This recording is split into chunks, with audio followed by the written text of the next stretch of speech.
Horizon Thunder Sphere. Hello, welcome everybody. Hello. Gargs just re-upped his sponsorship, becoming an adventurer. Welcome, Gargs, back to the channel. We appreciate your support. We appreciate you being here. Thank you to everybody who's a sponsor. I think we have 25 YouTube sponsors, which is great, which is fantastic. Hype Boss, Darth Gorlock from last stream, still holding it down. How is everybody doing tonight? You know, it's a pretty quiet day, pretty quiet week in the YouTubes. Not a whole lot going on, I would say. You know, I honestly kind of mean that. Yeah, welcome everybody. We've got Lug here, we got London here, we got Anthony here, we got KC here. We got all the usual suspects. We've got Anna Mazman. Anna Mazman. I don't recognize your name, Anna Mazman, so you might be new to the change. Yes, this changes everything, Lug. The Flick Mace now has bulk 1. These actually came out Tuesday while we were doing our stream, so we talked about them a little bit. Yeah, I mean, overall, I mean, I still think the Flick Mace is probably strong, overly strong, but I mean, I think it's a step in the right direction. Reducing the damage is definitely a sizable nerf to the weapon. I mean, it's not a huge amount of deal. You're talking about 1 point of damage. If you're talking about the final version with all 4 runes on it, striking runes, that is. The bulk is immaterial. If anything, it makes it easier to dual wield because now it's only 2 bulk instead of 4 bulk. And the sweep trait is probably one of the most inconsequential traits in the Pathfinder 2 game because Foundry doesn't automate sweep, and I doubt it ever will, which means it constantly gets forgotten and no one remembers to include it when they do. Also, sweep doesn't matter if you target the same creature twice, which means that it doesn't work for double slash or double slice. So it doesn't make a difference anyways, but people forget sweep all the time anyways, because again, Foundry doesn't automate it. And if Foundry doesn't automate it, I mean, it's basically not in the game at this point. So yeah, overall, pretty good. Again, I mean, the weapon needed some work. I mean, you can't make it not one-handed and you can't make it not reach without like fundamentally destroying what the weapon is. So that makes sense. I mean, it really just comes down to just those categories plus the power of the flail critical specialization.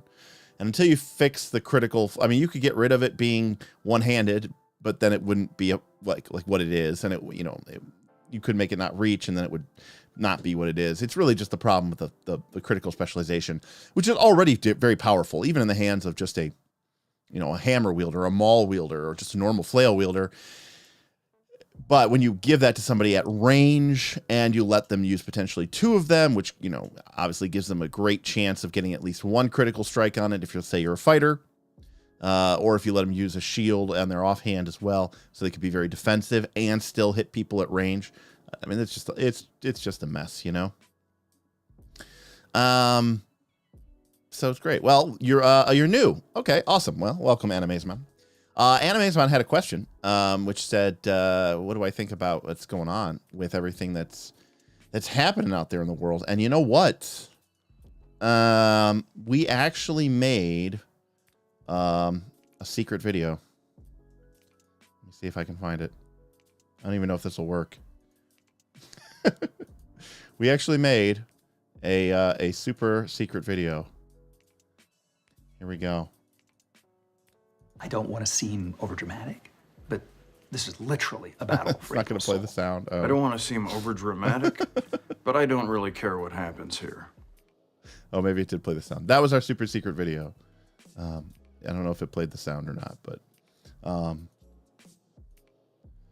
anyways, I made that earlier today. Okay, great. Yeah, so that is how I feel about the situation. I mean, kind of truthfully, honestly. I'm both neither.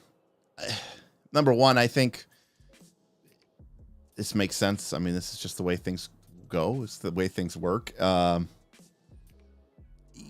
It's Wizards of the Coast product to do what they want. I mean, does it suck that they're doing that? Sure. I mean, yeah. I mean, but I mean, it's theirs to do with what they please, I guess. I mean, I don't know. I mean, law sucks. I mean, that's just the way it works. I don't know. Again, when you have as many games as I have, and regardless of what they do for future prints and prints, you can't take anything off my shelf. So, you know, my perspective on it is a bit more subdued than other people's response to it. Let's see here. So many spells past the Flick Maintains. I know it's 9 Breaker 2. It's almost like we need to go back and redo all the spells, honestly, if you really think about it. I mean, that was one of the defining traits for our whole system was the Flick Mace test. So what are we even doing now at this point? Animes Man has been watching our older video and getting a kick. Great material. Well, appreciate it. Thank you. You know, we're not for everybody, but we're not for everybody, but we're everybody to some. For sure. Sorry, Derek. WotC is using the new OGL to take your IP. They now own Breck and the Hatchhoff. I'm willing to make that sacrifice on the altar. I wish they would fix the crit back. Yeah, absolutely. Make it a save. I mean, that's all you have to do.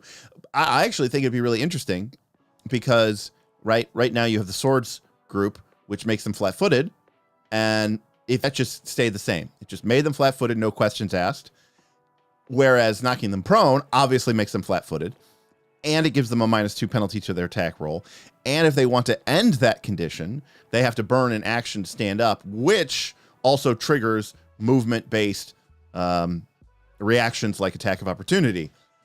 So if knocking them prone required a save, then the sword would have this kind of cool niche where it doesn't give you everything that knocking them prone gives them, but it's kind of guaranteed. It's kind of automatic. Maybe somehow that feels more sword-like. I don't know. But yeah, I think it should just be a save. I think it should be a fort save, class DC. You know, a brawling group does that. The sling, is that a group? Sling group? The sling group does that. It's just like every other thing that inflicts stunned or slow does that. And I mean, I think prone is on the level of slowed 1 for sure, or stunned 1 basically.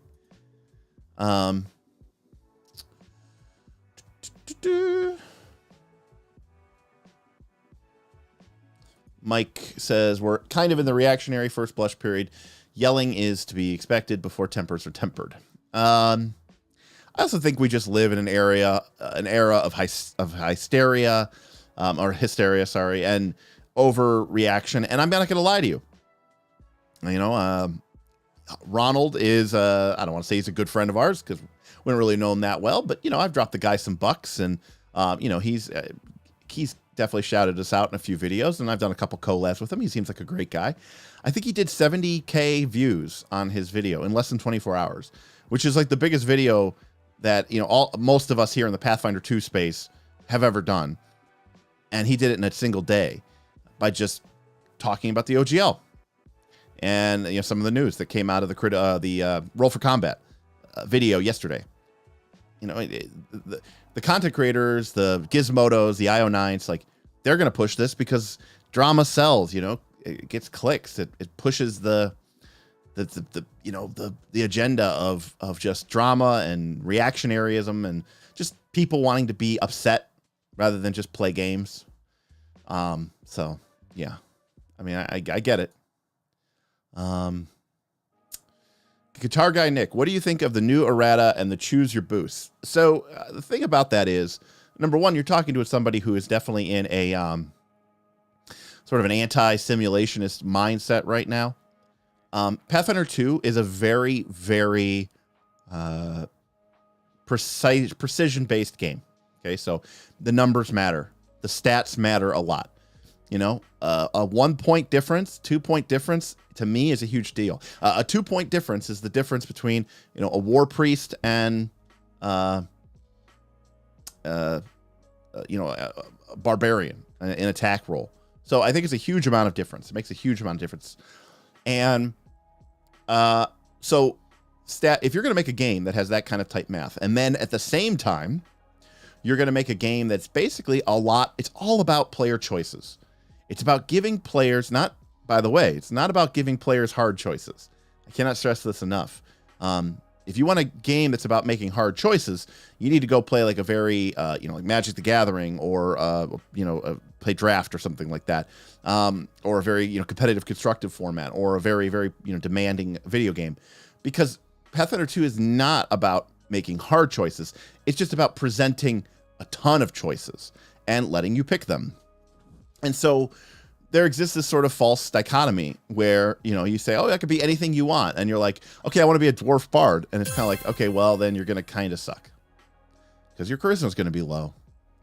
And you could say, oh, well, what about the optional flaws? Well, number one, that was an optional voluntary flaws. Number one, that was an optional system. It's in a sidebar. It's not part of the rules of the game. And number two, it's like, okay, well, how come in order for me to be my character, I have to take more flaws than everybody else?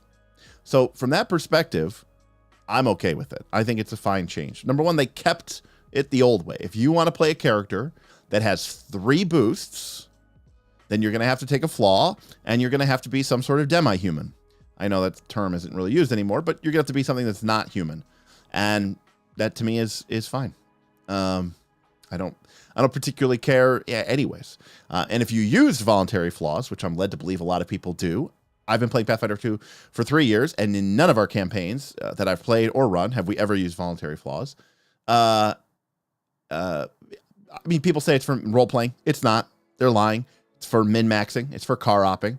I promise you that those flaws are not so that they could really show you how how weak their character is from a health perspective. No, they're a dex-based class and it's going into strength, or it's being dumped into charisma because they have no intention of going into champion or using intimidate. It's going into a non-saving throw category. I promise you. But people wanted 3 boosts, because they wanted their key stat and maybe their secondary stat, and they wanted to boost the Constitution. And so now they feel like their builds are being attacked. I don't know. Get over it. Stop being a baby. That's all I'll say to that. I mean, the other way to think of it is, look at it from a different perspective.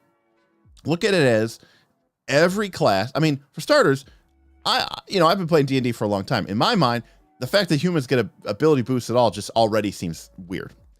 Humans don't get ability boosts, okay? Humans get nothing. That's the way that humans shouldn't get anything. They're humans.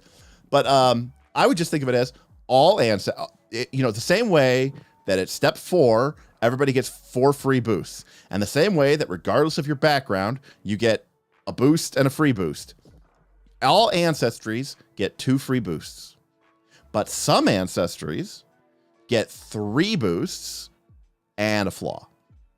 And that's it. It's just like the default is everybody gets 2 free boosts. The addition is that some demi-humans, or certain races, or certain ancestries, I should say, get 3 boosts, and one of them is, and then a flaw on top of it. And it's kind of like, oh, well, if you want to kind of lean into what your ancestry is known for, choose that boost structure. That's all.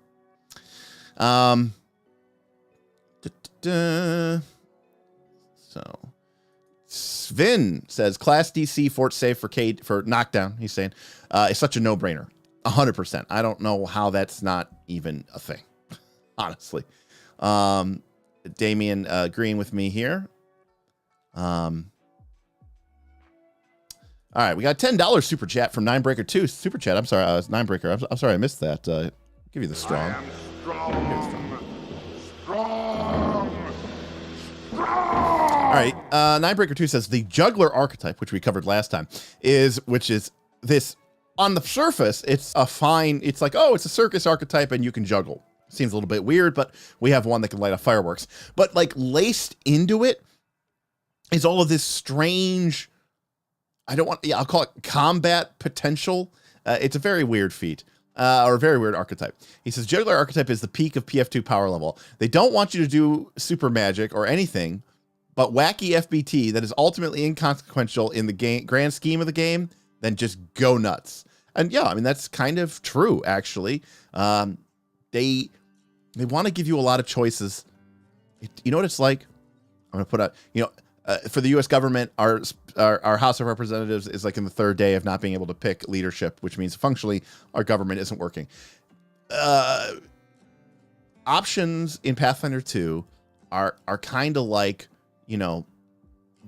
voting in the United States. They want to give you a lot of options, but none of them matter. That's kind of the same feel that we're going for here, the same vibe. It's like, oh yeah, look at all these choices that you have, and not a single one of them will matter. And then when like there are a handful of choices that do matter, they stick out like a sore thumb. We talk about them all the time on the channel or in the Discord, or if you go to people's characters and you look at the data and you see that everybody has the same, 10 or 20 class feats across the game. It's because that was one of the few things that really stood out in the game. And I think ultimately too, there's, I can't blame people for making certain choices in the game, because ultimately D20 is a very draconian system, right? To do it, you have to roll high enough.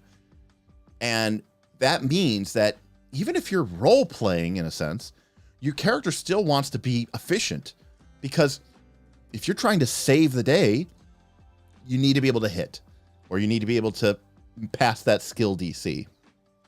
So it almost makes sense from a role-playing perspective that your character would be hyper-focused on making sure that they were the best and the strongest, because that is how you're going to have the greatest chance of succeeding at your goals. Because the game doesn't have any other, there's nothing in Pathfinder 2, there's nothing in D20 that says, hey, this is really important to me and I really care about this. I've been I've been reading the Avatar Legends role-playing game PDF, which is powered by the Apocalypse. And they have a move in there where basically it says, you're about to do something, but it's pretty much tied to sort of your core, the essence of your character. Cool. You get to roll with essentially your highest stat. Because if that is so important to your character, then that's a moment where your character would be more likely to succeed. And it doesn't matter that your strength is -1. You're going to be rolling +3 with this check, because this is a defining moment for your character. It's very different from Pathfinder 2. So yeah, I mean, I agree with that super chat entirely. Luke says the funny part about this is now people can actually legitimately be gnome fighters. And, maybe I will, for Northern Reaches Season 2, I will unban gnomish flick maces, but I will ban adopted ancestry. And so you can have a gnomish flick mace and unconventional weaponry. I got to ban that one too. But, or maybe I'll leave adopted ancestry, but the gnomes don't deal with outsiders. So you can't pick adopted ancestry gnome. And you can't pick unconventional weaponry gnome flick mace, because the gnomes don't share their secrets with anybody. But if you're a gnome, you can have a gnomish flick mace. I might do that. I think we might do that. Satir. Hello, Satir. Welcome. Hello. Good to see you.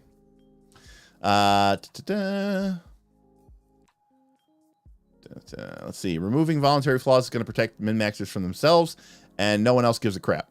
Yeah, that seems fair enough. It's a smart change. People could play what they want, and people who want to can still min-max. I agree completely. Yeah, I mean, again, it really depends on your game and what you're trying to go for. I mean, biological essentialism aside, I mean, I've always thought that the mental bonuses and flaws are a little wonky. I mean, but it certainly seems to make sense to me that you would have a character or a species or a race that might be tougher or more nimble or stronger than another one. I would certainly think a Klingon would be higher, of toughness, but that's on average. Characters are supposed to, could be anybody from the whole race. But the other thing that's silly about that is I would not want to do that. The game design and balance has to come first. And Pathfinder 2, you just need to have an 18. And I fully stand by that. So, yeah. I mean, like, you need to do what you can in order to allow people to have an 18. And at the same time, the game also promises play what you want, build what you want. Look at all the fun combinations that you can stick together. But then the game comes out and says, okay, but you really can't be a dwarf bard, not without taking just a ton of flaws. And I don't like that. So, I mean, I personally don't care. I'm just saying they made a game that cares. Like, the actual mechanics and math of the game cares. So they need to care, is what I'm saying. My casual players are just more psyched that they can finally be who they want. Yeah, that makes sense to me.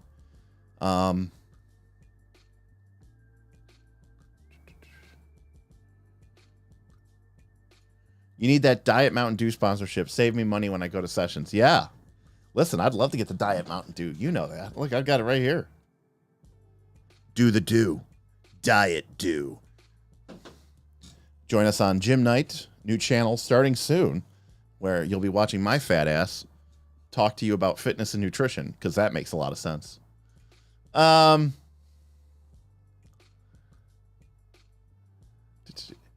Yeah, America's a weird place, Chuho. What can I tell you?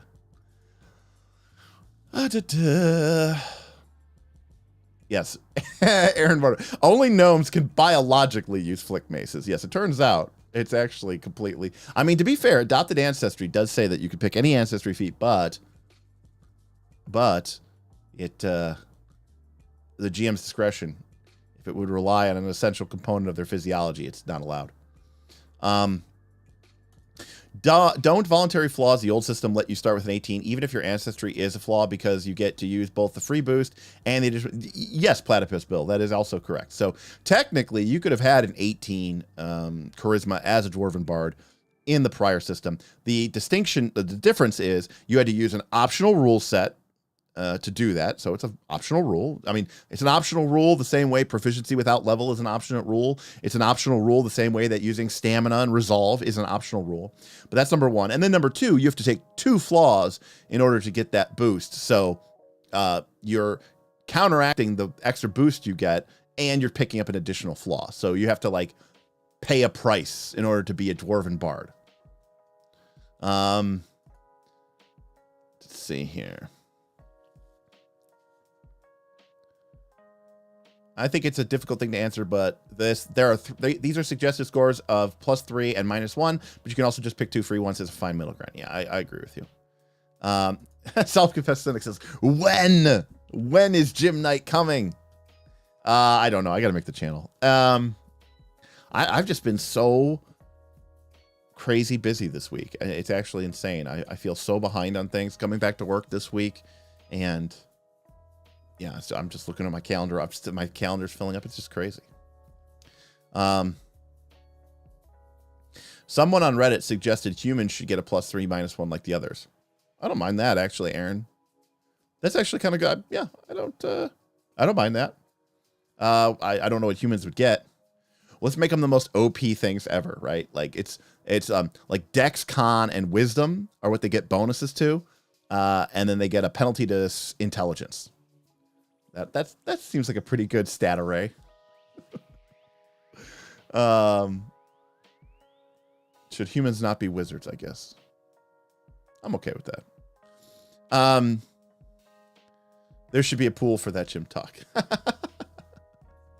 No, we're going to do it, Nicholas. Knights of Last Call Patreon is not just about Dungeons and Dragons, Pathfinder 2, the wide array of role-playing games behind you. We have a lot of just a community, and that we have a very active, developed, pretty popular weight loss, health and fitness channel. And there's a lot of us who are, taking it seriously. And I know that, we've talked about this on the channel before, but I was heavy in my 20s. I lost a ton of weight in my late 20s. Was very, very, very healthy.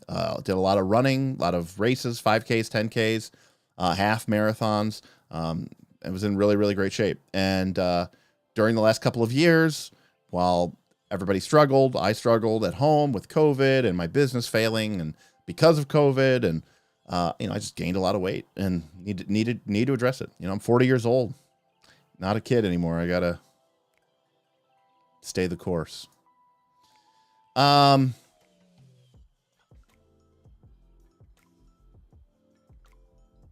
Ninebreaker, I don't think that's a bad take. I don't think you're wrong for having that opinion. So I was watching Willow, which I have not watched yet. I'm torn. Some people said it's horrible, some people say it's great, and Willow is like my top 5 of all time.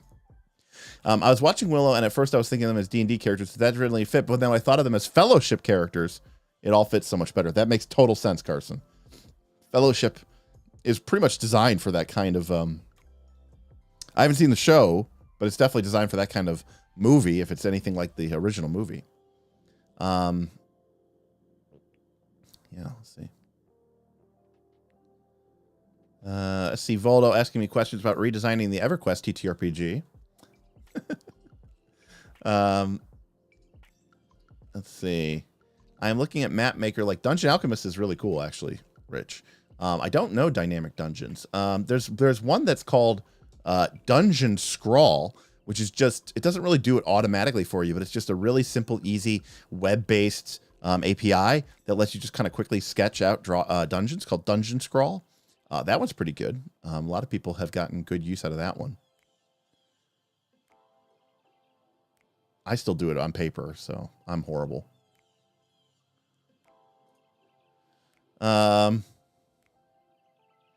Plus con, plus int, minus wisdom, because humans are smart but easy to influence and prone to see. You know what? I don't dislike the minus wisdom on the humans. That's very Tolkien, you know, very Tolkien-esque. Yeah, Damien says minus wisdom as well. But I like that because it's very much, you know, the nine the mortal men very easily corrupted by the rings of power. Yeah, so I like that. All right, Rick is coming in here. He's making me sad. He says the Willow movie was awesome. The TV series is not very good. Oh, the TV series is not very good on multiple levels. Willow, the main actor, is so bad and stiff. You know, that's something I've noticed more and more over the last couple of years, maybe 5 years. It's just how stiff a lot of these actors are. Stranger Things, I mean, some of the kids grew up fine and they're great actors, but man, some of the boys are just so bad in that show. They're so stiff. They have no range of emotions. It feels like I'm watching a high school play. It's horrible. I mean, Brutus, I don't think you're wrong there either. You know, I mean, listen, I'm a big fan of ECL, and back in the day when you had, you know, character races that were stronger than other ones, and you know, you just couldn't start as a first level Minotaur or first level whatever, because those character races were just nuts. They were just crazy. They were super strong. So, all right, looks like we got caught up here, and probably I'm sure a lot of people have funneled in. We got all of 30 people here today, so we'll at least head over to the tiers. All right, here we are. The tier list itself, we are here. By the way, thank you everybody for joining us tonight. We're passing through the halfway point here of our Pathfinder 2 archetypes. You know, if someone drops a super chat or a tip and you want to talk about the RADA, or if you want to talk about OGL, happy to do so. But, you know, for the rest of the night, let's talk about actual role-playing games. You know, it may be Pathfinder 2 archetypes, which is not necessarily the best thing in the world, but I'd rather talk about this than, you know, focusing on stuff that just honestly is not going to affect 99% of us. So, so here we are. As I said, we're coming through the halfway point here, and tonight we are going to try to handle our K's and our L's. Bernardo, I'm just here to see if you're happy with the Gnome Flick Mix errata. Yeah, Bernardo, I think it's definitely a step in the right direction. Personally, I would love to see them just change the knockdown critical specialization to a fort save, class DC, like slings and brawling groups because it's still just very too powerful. Shadram, we did H and J last time. Yeah, we did, because we did a bunch of Hell Knights, and then I remember we did this Jalmiri Heaven Seeker, which people thought I was too mean to. I gave it a C, and people said I was nuts. Well, some people did. Yeah, it's over here.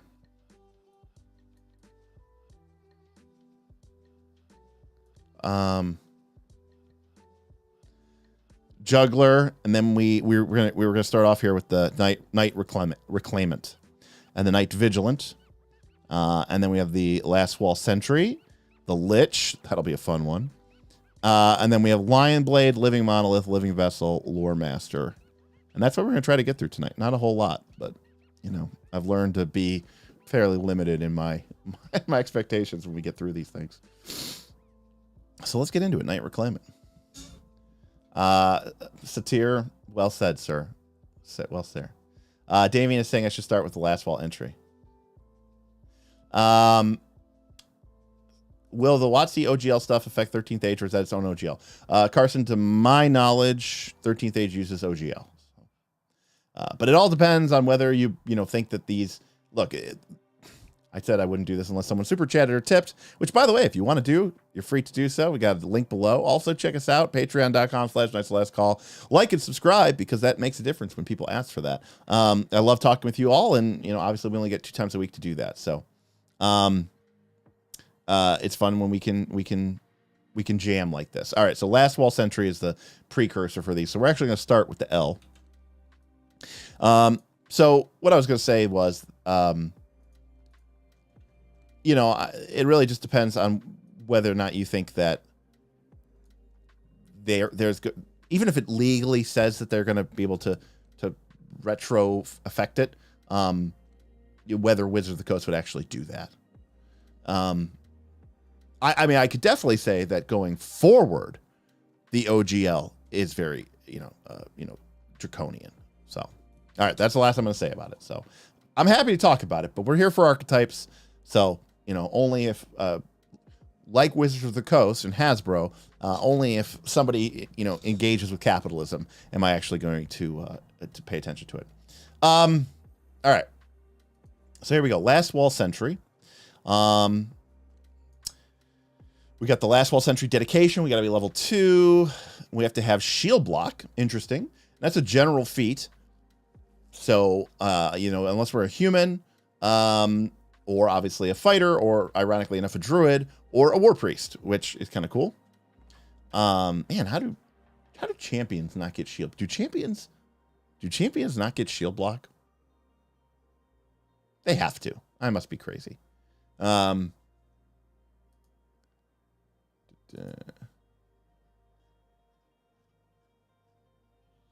Okay, they get shield block. Okay. I was like, okay. In my mind, I was like, they don't get shield block? What the hell? No, but they do. Okay. All right. Everyone quickly rushing in to point out that they do. All right, thank you. And we have to be from Eye of Dread. All right. Obviously, Last Wall should be very close to the Knights of Last Call. We'll see here. All right, so we're sworn for the Knights of Last Wall. We're the first defense against the Whispering Tyrants. We get trained in athletics and undead lore, and if we're already trained, we become expert. Nice. So, and this is a relatively late dedication, or new archetype, I should say. So we should see some pretty good mechanics in here. We pick up reactive shield fighter feat. It's a great feat. I like it. So overall, solid dedication. You get an upgrade in your athletics. But I guess in your undead lore, right? If you were trained in both of those, you become an expert in both of those. You pick up a reactive shield fighter feat. I mean, all in all, that's one of the more solid dedication feats I've ever seen. All right, level 4. We've got 5, 6, 7, 8. We have 8 options at level 4. Wow. Okay. That's a lot. Obviously, we're going to be taking these throughout the course of the rest of their, you know, thing. Always ready. Our training against undead is cover our weak points. You would think training in general would do that, not just against undead, but pretty much against anything that's trying to kill you. But whatever. You aren't flat-footed to hidden, undetected, or flanking undead only of your level or lower. So this is very similar to Danger Sense from like the Barbarian. However, the undead can still help their allies flank.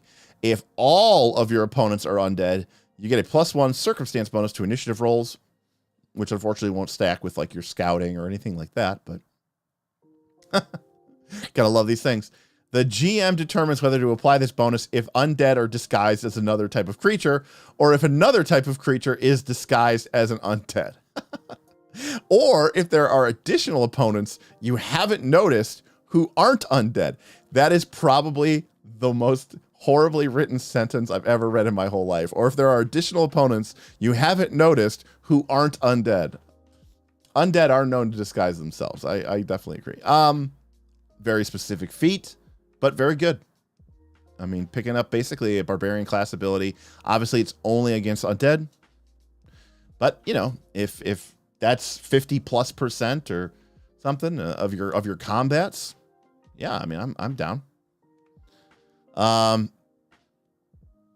Here we go. Bless Shield, 1 action. You utter a prayer.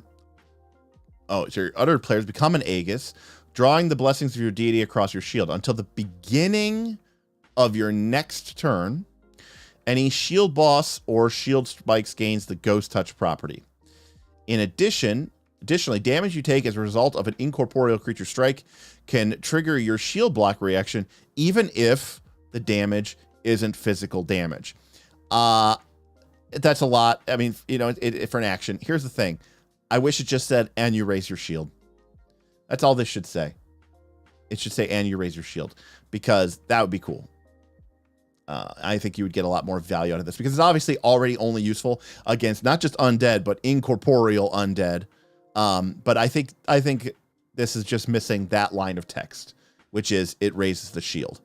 Because in my mind, even the fiction, I'm envisioning the person, you know, raising the shield up and calling upon the blessing as they're doing that. I think that to me would be very powerful, because again, it's already pretty specific against just incorporeal undead. I think the least we could do is basically enhance the raise shield action rather than it being its own separate action. So I would house rule that. It's cool. I like this. I actually really do like this, but I would house rule that. Eye of Ozem, and you need to be an expert in perception. Okay. You get a plus. So you basically get improved initiative, whatever it's called, but only for perception. And when you're scouting, your allies get a +2 circumstance bonus instead of 1. So this is kind of like 2 skill feats in 1. I mean, I think that's totally reasonable for a class feat. 2 skill feats for a class feat, kind of. Not a great, but if it's a free archetype, I don't want to say it's bad. All right, familiar foe. You got to be expert in religion or undead lore, which maybe you are because you took this dedication. Since you regularly fight off against undead, you get a +1 circumstance bonus to recall knowledge about undead, and if you roll a critical failure, you just get a failure. Your GM won't lie to you. They'll just tell you that you know nothing. I always love that. Recall knowledge is so bad. All right. GM, I'd like to know more about your campaign world, how it works, so that I can intelligently and properly interact with it in a fun and meaningful way. Well, sorry, that's gated behind a check that you are, have a reasonably good chance of failing. But you won't know if you fail, because if you critically fail, I'm going to lie to you. It's the dumbest rule in Pathfinder 2. All right, final rest. You can't be transformed into an undead, except, of course, from an artifact or deity. That comes up all the time. And if an undead creature touches your corpse, they take 1 positive damage. Or 1d6 if they expose themselves. in a more thorough manner. Oh, such as biting or carrying your corpse. It's a good thing Smith's not on the stream. Obviously, this is a flavor feat. It's a skill feat. I like that this is a skill feat. Well, it's a skill. A familiar foe is a skill feat too. All right, familiar foe is still horrible because I hate recall knowledge, but all right, necromantic resistance, level 4 feat. You get a +1 saves against necromancy effects, and you get resistance to negative damage equal to half your level. Totally reasonable feat. You know, I mean, I'd like for resistance in Pathfinder 2 to be higher, but it's not, and so this is what we have. But +1 circumstance bonus against necromancy, resistance to negative half. It's not bad. Non-lethal takedown, very useful against undead. Oh, because you prefer to use non-lethal against living opponents. You don't take the -2 penalty. I mean, it's kind of fluffy flavor, but whatever. Rescuer's Press is somehow rare. Any shield you wield gains the shove trait. And when you shove, using a shield and stride as part of that action, you can move an additional 5 feet to either side of the creature you shoved. In addition, if you are in the Everland stance, which is stupid, by the way, and successfully shove a creature that you wielded a shield two-handed, you can increase the distance of your shove to 10 feet. And this is rare? Oh.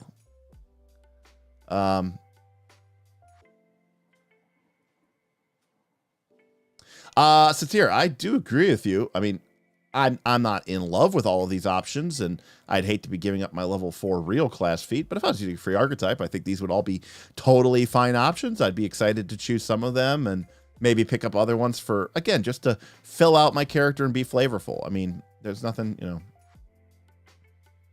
know. It's from Legends, so it's probably tied to a specific NPC. Got it. Okay. And then we go into level 6. We've got 3 of those, and we've got 3 level 8s, and we've got 2 10s, a 12, a 14, a couple 14s, and a 16. Geez, a big old thing. All right, we get Grave Sense. We get a vague sense about undead. That's kind of cool. I like that. This is just cool. I mean, this is neat. This is fun. Very appropriate. I like it. Practice opposition. You make a check for recall knowledge. Okay, so you get to make a check to recall knowledge and a strike in one action. And if your check is successful, that strike treats their resistances as 5 lower. Okay, I mean, you're getting 2 actions for the price of 1. Again, only against undead. But, and then randomly you get 5 resistance lower. But only on that one strike, because then you forget what you're doing, I guess. And then they become immune to that. I don't know why they add this stuff to the end of these feats. I mean, number 1, they would be a lot shorter, so I think we would all appreciate that. But number 2, it's like these things are going to be living like the PCs are going to win. Author, just let it. Just if your attempt to recall knowledge is successful, yeah, your future strikes against that creature treat its resistances as 5 lower. Done. Just full stop. Just end it there. All right. Repulse the Wiccan. The Wiccan? Okay. Reaction. An undead within your reach critically fails an attack roll targeting you, and you can attempt to shove them. I mean, on fundamentals, this is not that great. It could be cool, like if they critically fail their first attack, and then you shove them, and now they're not in reach of you, so they can't follow up an attack. They have to burn another action to reclose with you. But they're probably not going to critically fail their first attack against you. But fundamentally, it's a cool idea. I mean, I would just change this to an undead within your reach fails an attack targeting you. I think that would be cool. Seems that would be much more fun to me. Sacred Armaments. Weapons you wield have the Ghost Touch property rune as long as you wield them. Wow, actually cool. Fun, easy, and it just works. Very cool. Very good. Flashing Shield free action. Jesus. You use the shield block reaction, and the opponent that triggered the shield block is undead, and they're adjacent to you. It's a lot of ands. Your shield flares with Holy Light. The targeting undead takes positive damage equal to half your level and becomes flat-footed for 1 round. Another amazing archetype feat. Again, only useful against undead, and you have to have shield blocked, and they have to be next to you. But boom, your shield flares. They automatically take positive damage equal to half your level, probably triggering a weakness, and they become flat-footed for 1 round. That is fantastic. I love it. Boothby makes a great point. Why does it have to be an undead that critically misses you? Oh, the goblin critically missed me. I could do nothing. Okay, but the zombie goblin just critically missed you. Get back, creature of evil. Doesn't make any sense, but here we are. Because then it wouldn't be very theme-like for people who are fighting against the Whispering Tyrant, Boothby. You got to think about these things. All right. Necromantic Bulwark. When you have your shield raised, you gain your shield circumstance bonus to saving throws that would deal negative damage. That's pretty cool. If you have shield block reaction, negative damage you can take can trigger the reaction even if that damage isn't physical. I mean, this is cool. Again, using using the rules of the game in a different way. I like mechanics that do this. Hey, shields give you a circumstance bonus to your armor class. Yeah, but I have Necromantic Bulwark, and I can use my shields against negative damage. Oh, okay, cool. Hey, shield block is only used against physical damage. Oh, yeah, well, I have Necromantic Bulwark, so I can use it against negative damage. It's pretty cool. I like that.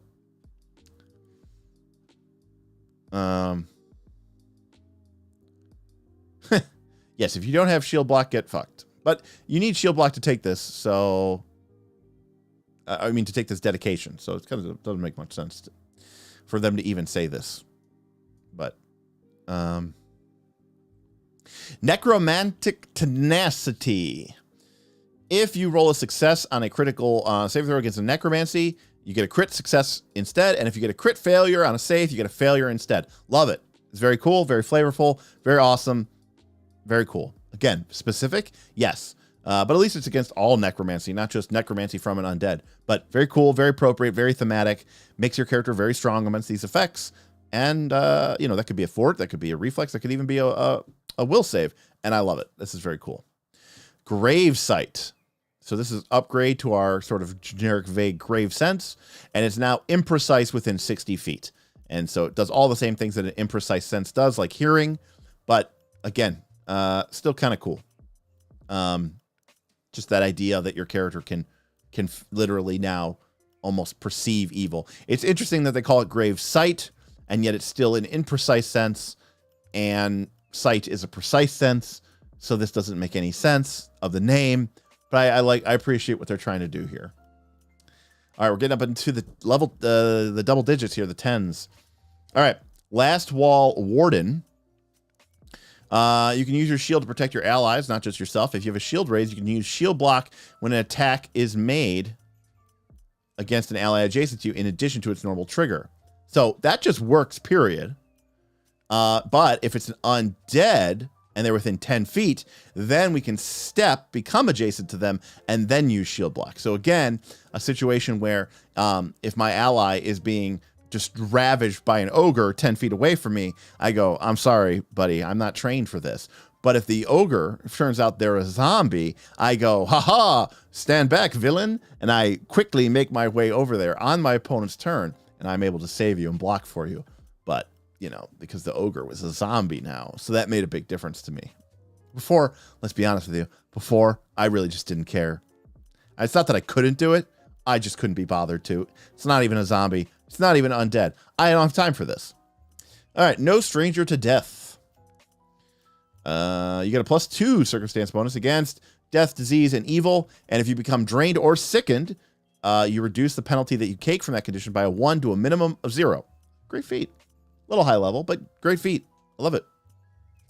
Resolute Defender. if your shield would be destroyed due to damage taken from shield block. Instead, it retains itself at 1 hit point, and you can't use it again until your next daily preparations. Level 14 feat for doing something that shields should do anyways, but whatever. The idea that we live in a game where like magic items are really important, and we're just totally fine with people's shields blowing up all the time because lol, I don't know. It's very silly. I mean, I get what they're trying to do with this, but I just feel like it's totally unnecessary. Thwart evil. It's a reaction. A creature uses a spell or ability, which has evil or negative, and you can try to counteract it using your using your religion modifier, which would be great. Counteracting is kind of tough and rough, but it's still really cool. And it's not even like a once a day. Oh, it is once a day. God damn it. Well, you know, you can't win every time.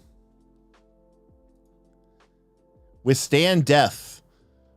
Your resistance to negative damage also applies to damage dealt by the attacks and abilities of undead creatures, regardless of damage type. What is the counteract level? When counteract level is not given, it is your level, your PC's level. So if you're level 14, the counteract level is 14.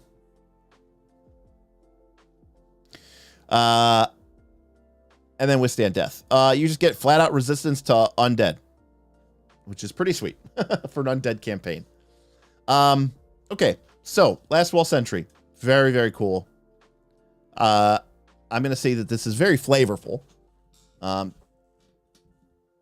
mean, in terms of, hey, I want to be a knight that fights against undead, you know? I refuse to give up my oaths. And I am just in it to win it, but it's got a lot of great options. The flavor is so on point. Your character is going to feel like an undead badass, really, with just a ton of great shield blocking, resistance, finding undead, even the really soft, flavorful stuff like this final rest feat, or this what was the other one? This like repulse the wicked, are still totally fine. And there's a ton of great options, and they're right at the base level. I mean, I think this is a beautifully well done archetype, and it really tells a story.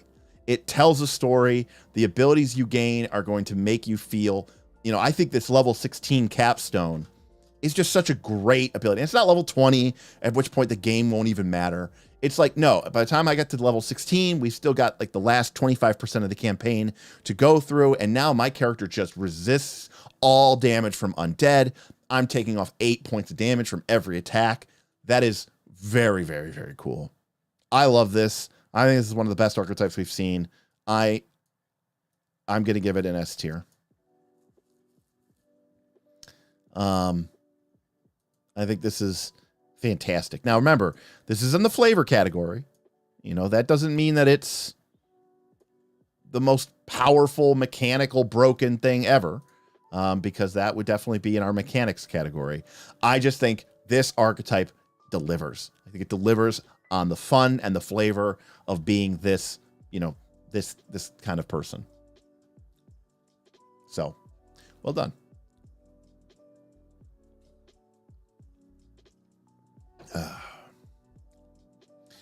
All right. Well, what do you think? You guys agree, disagree? I was excited. I thought that archetype was a lot of fun.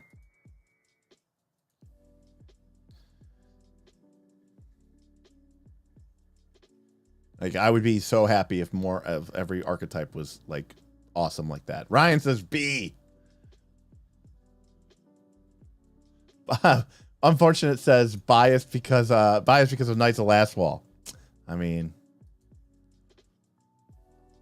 S tier flavor sounds good. Right. I want to be clear. This is not on the power level of a champion or the B. That's why we have two different categories. This archetype is about a theme and expressing an idea within the game world. And, you know, I think it does it. I think it delivers.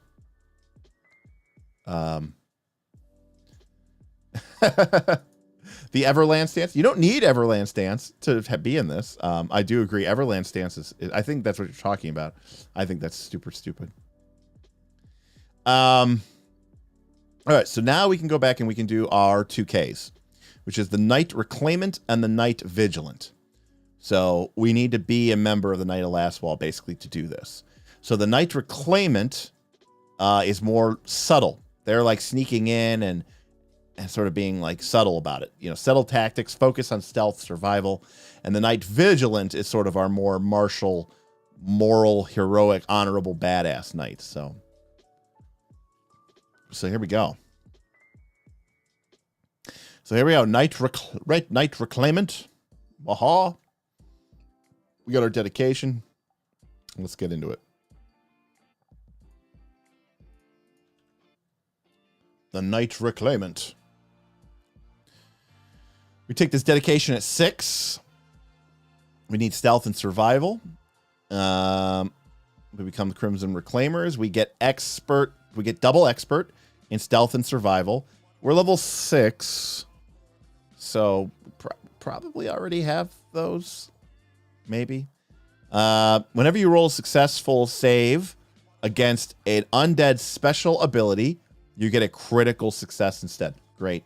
Very strong. Very fun.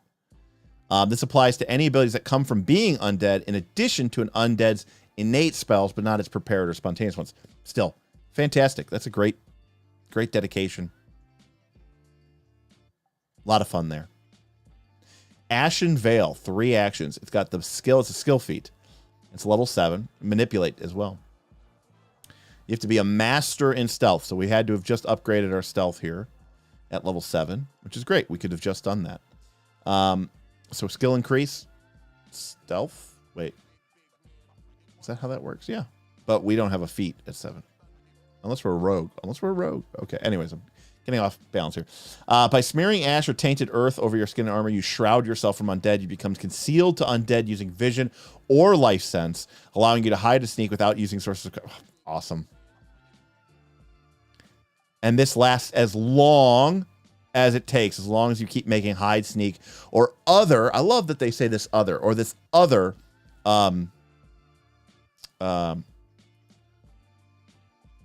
Jesus, my mind's blanking here. Surreptitus? No.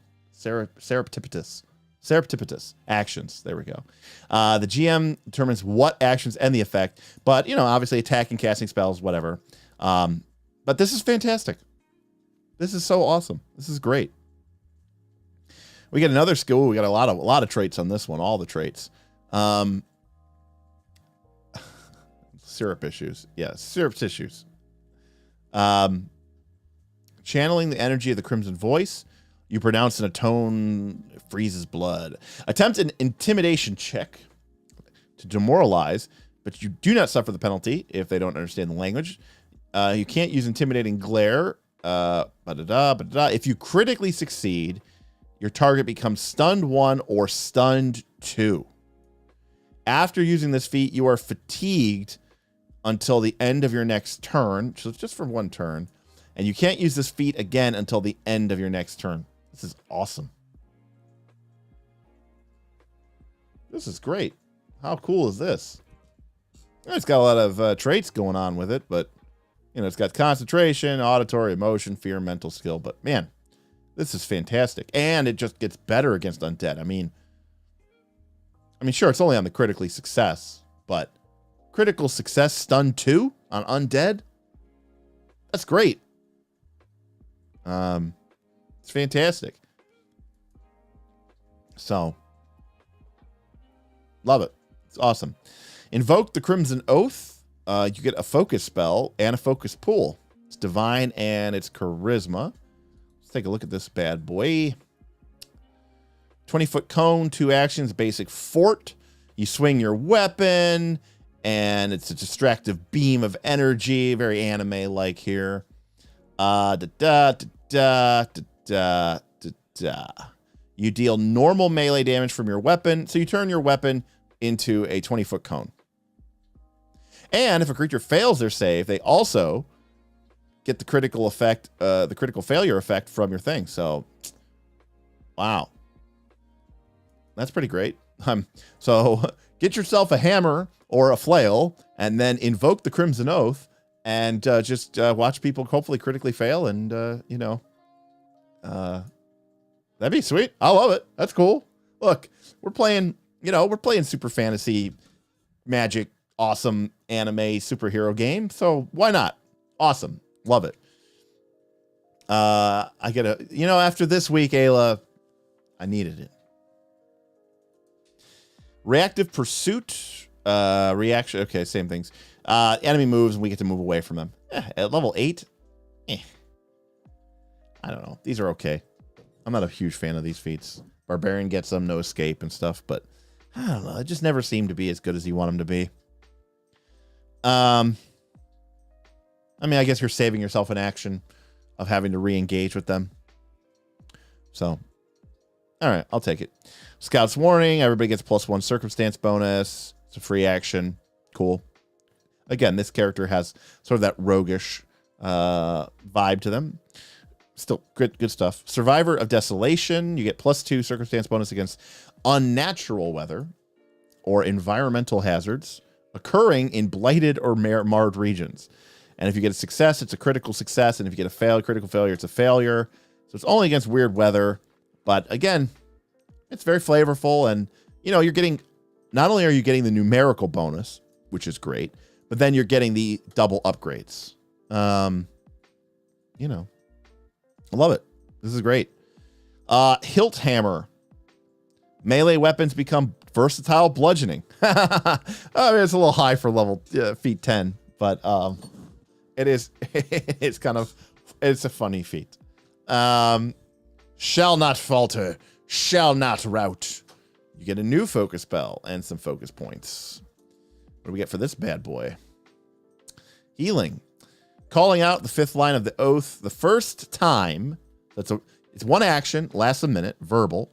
The first time each round that you strike with your weapon and deal damage to a foe, you recover a number of hit points equal to twice shall not falter, shall not rout's level. All right. Lasts for a minute. That's not horrible. It's a reasonable amount of self-healing.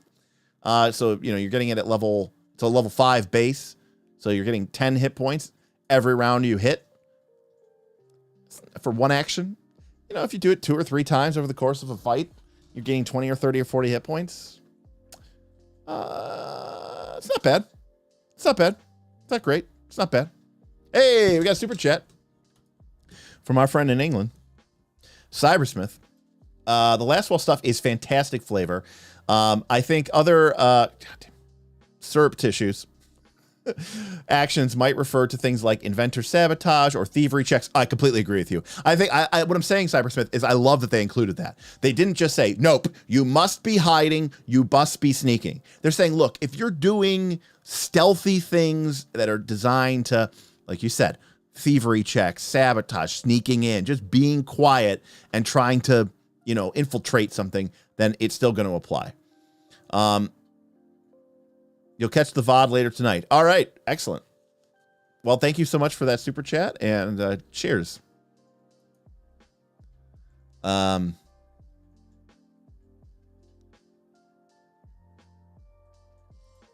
Surreptitious. Thank you. Surreptitious. Surreptitious. Surreptitious. That still doesn't seem right. Surreptitious. It just seems wrong, but I know it's right. I want to keep calling it tititish. Hilt Hammer is likely based on actual medieval combat techniques. I know, it's just kind of funny that it's tied to being undead. Yes, it's got to have the sneaky trag. Just archetypes, Steven. We got Roll for Combat, the, dare I say, the instigator of all of this drama over the last 2 days. I was busy for your. I have to go back and watch your video, Steven. So Roll for Combat did they brought on, I think it's Steven's lawyer actually, who is a contract lawyer. They brought him on today. So if you haven't checked out that video, go head over to Roll for Combat's page after this stream, of course, and check out their live stream.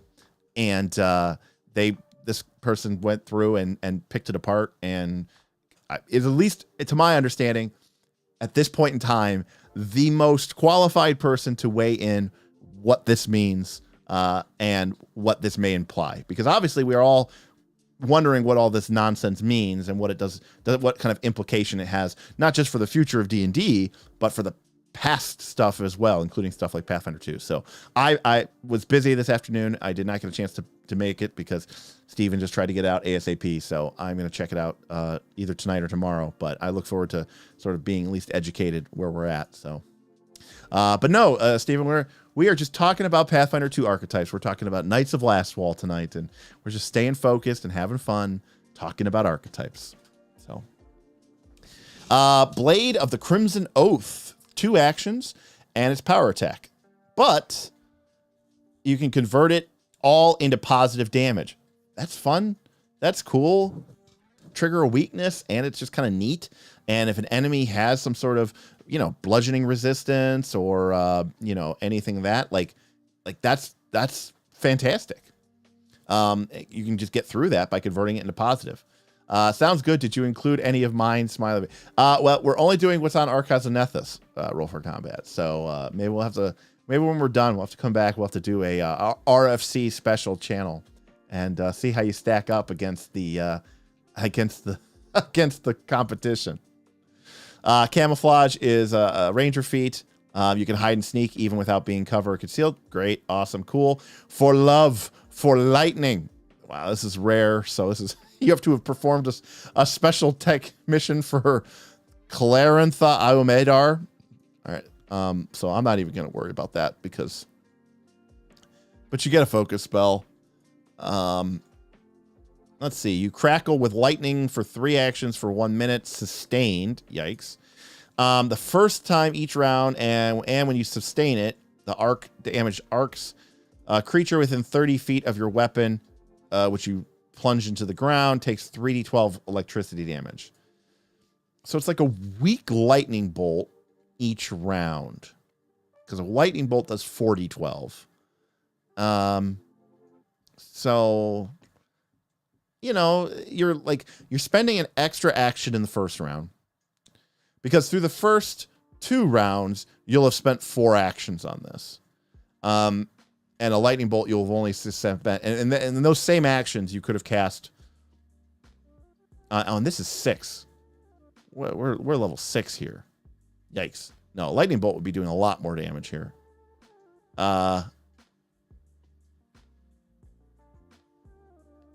Yeah, I don't think this is that good, Damien. This needs to be more damage. And it's not AoE. Not as impressed. Also, what are you going to do? This is also just such a Pathfinder 2 thing where, if you draw your weapon from the ground, the spell ends. And, the knight isn't going to want to, use their good weapon. They're not going to want to use their good sword or spear. And so this is because in the movie, in the fiction, you're imagining, your awesome character with their awesome sword, their awesome spear, and they're spinning around and they're plunging it into the ground. And then lightning, the crimson lightning begins arcing off from it and shooting and stuff like that. But, of course it's Pathfinder 2 and we're playing, D20 fantasy. So someone's going to be like, all right, well, I have my throwaway spear. That is partially or wholly made of metal, and I'm gonna just throw that into the ground. Then I'm gonna have my real weapon. I'm gonna go kill people with it. So I mean, it's fun. It's flavorful. I still think that it's for a level 6 spell. It's even a focus spell. It's a little weak, but it's not bad. It's cool. Reaper of Repose. When you make an attack against a weapon, when you make an attack with using a weapon with which you have master proficiency, and you hit an undead creature, which you don't get until you're level 13. So you take this feat and it does nothing. Interesting. You have to have a prerequisite of master proficiency. Got it. So only the fighter can take this at 12. Everybody else has to wait until they're 14. But when you make an attack with a weapon and you hit undead, you ignore 5 points of the creature's resistance. And the undead's weaknesses are 2 higher against your attack. Sweet. It's like a mini It's like a mini thaumaturge. That's cool. Reclaimant Plea. Choose a spell. Airwalk, Dimensional Anchor, Freedom of Movement, Invisibility, Remove Curse, or Searing Light. You can cast this once a day at 4th level, and so you get some spells, and they're all high level. And you get a second spell, and you can get Death Ward, Flame Strike. And then at 18th level, you get a third spell, Death Ward, Flame Strike, or Sunburst, and you get 3 spells. Awesome. That's great. How fun for that. Love it. This is very cool. This is very flavorful, and it's it's a fun burst of versatility and spell casting for an otherwise martial character. I love it. Shepherd of Desolation. Everybody within 10 feet of you gets your Survivor of Desolation bonus, and if you're a champion, it's a champion aura. Sneak Savant. Even if you fail, you get a success. Crimson Oath Devotion. Okay, you can get back 2 focus points instead of 1. And lastly, level 20, just in time for it not to matter, the Tyrant Falls. Once a day, 2 actions. You've reached the apex of your power. The Oath power is overwhelming, too much for the mortal frame, but victory is worth any price. It's a lot of flavor. Hopefully it delivers. You cry out the final line of the Crimson Oath, unleashing unbridled power for 1 minute. But you can dismiss the effect. I always love these things.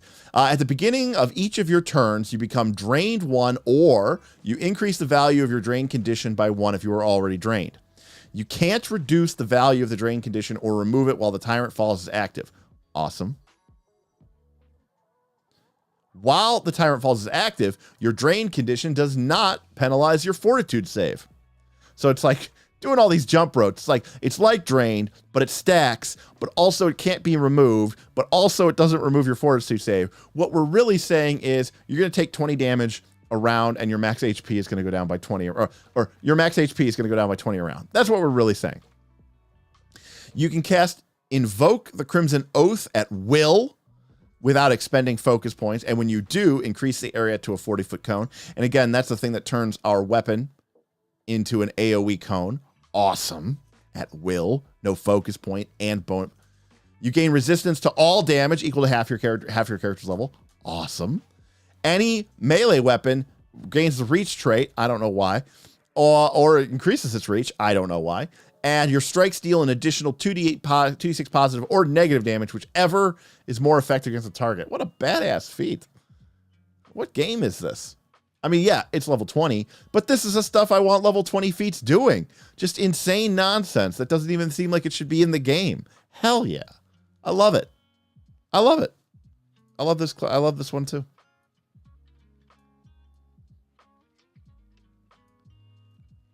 I love it. I'm going to give it S.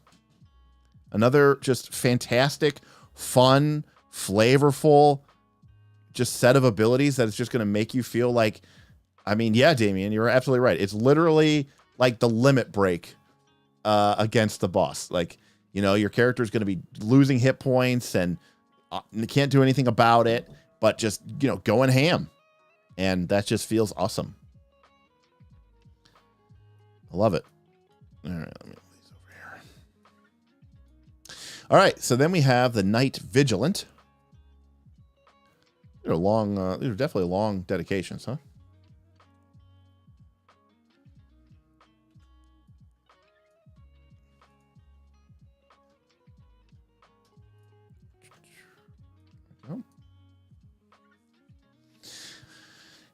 Just want to remind everybody, if you haven't already, make sure to like and subscribe. Not many people see our videos, and not many people ever will, but if we want to have a chance at all of even 1,000 people seeing this, it needs your help. It needs your support. So make sure that you, if you're watching on the VOD, leave a comment below about what you think about some of these archetypes, and maybe subscribe if you haven't done so already. And if you really enjoy our channel, check out our Patreon, patreon.com/Knights-of-the-Last-Call. There's a link in the description below as well. Because remember, our channel is, we're not going to be doing wall-to-wall coverage of 1D&D, so we have to make money somehow.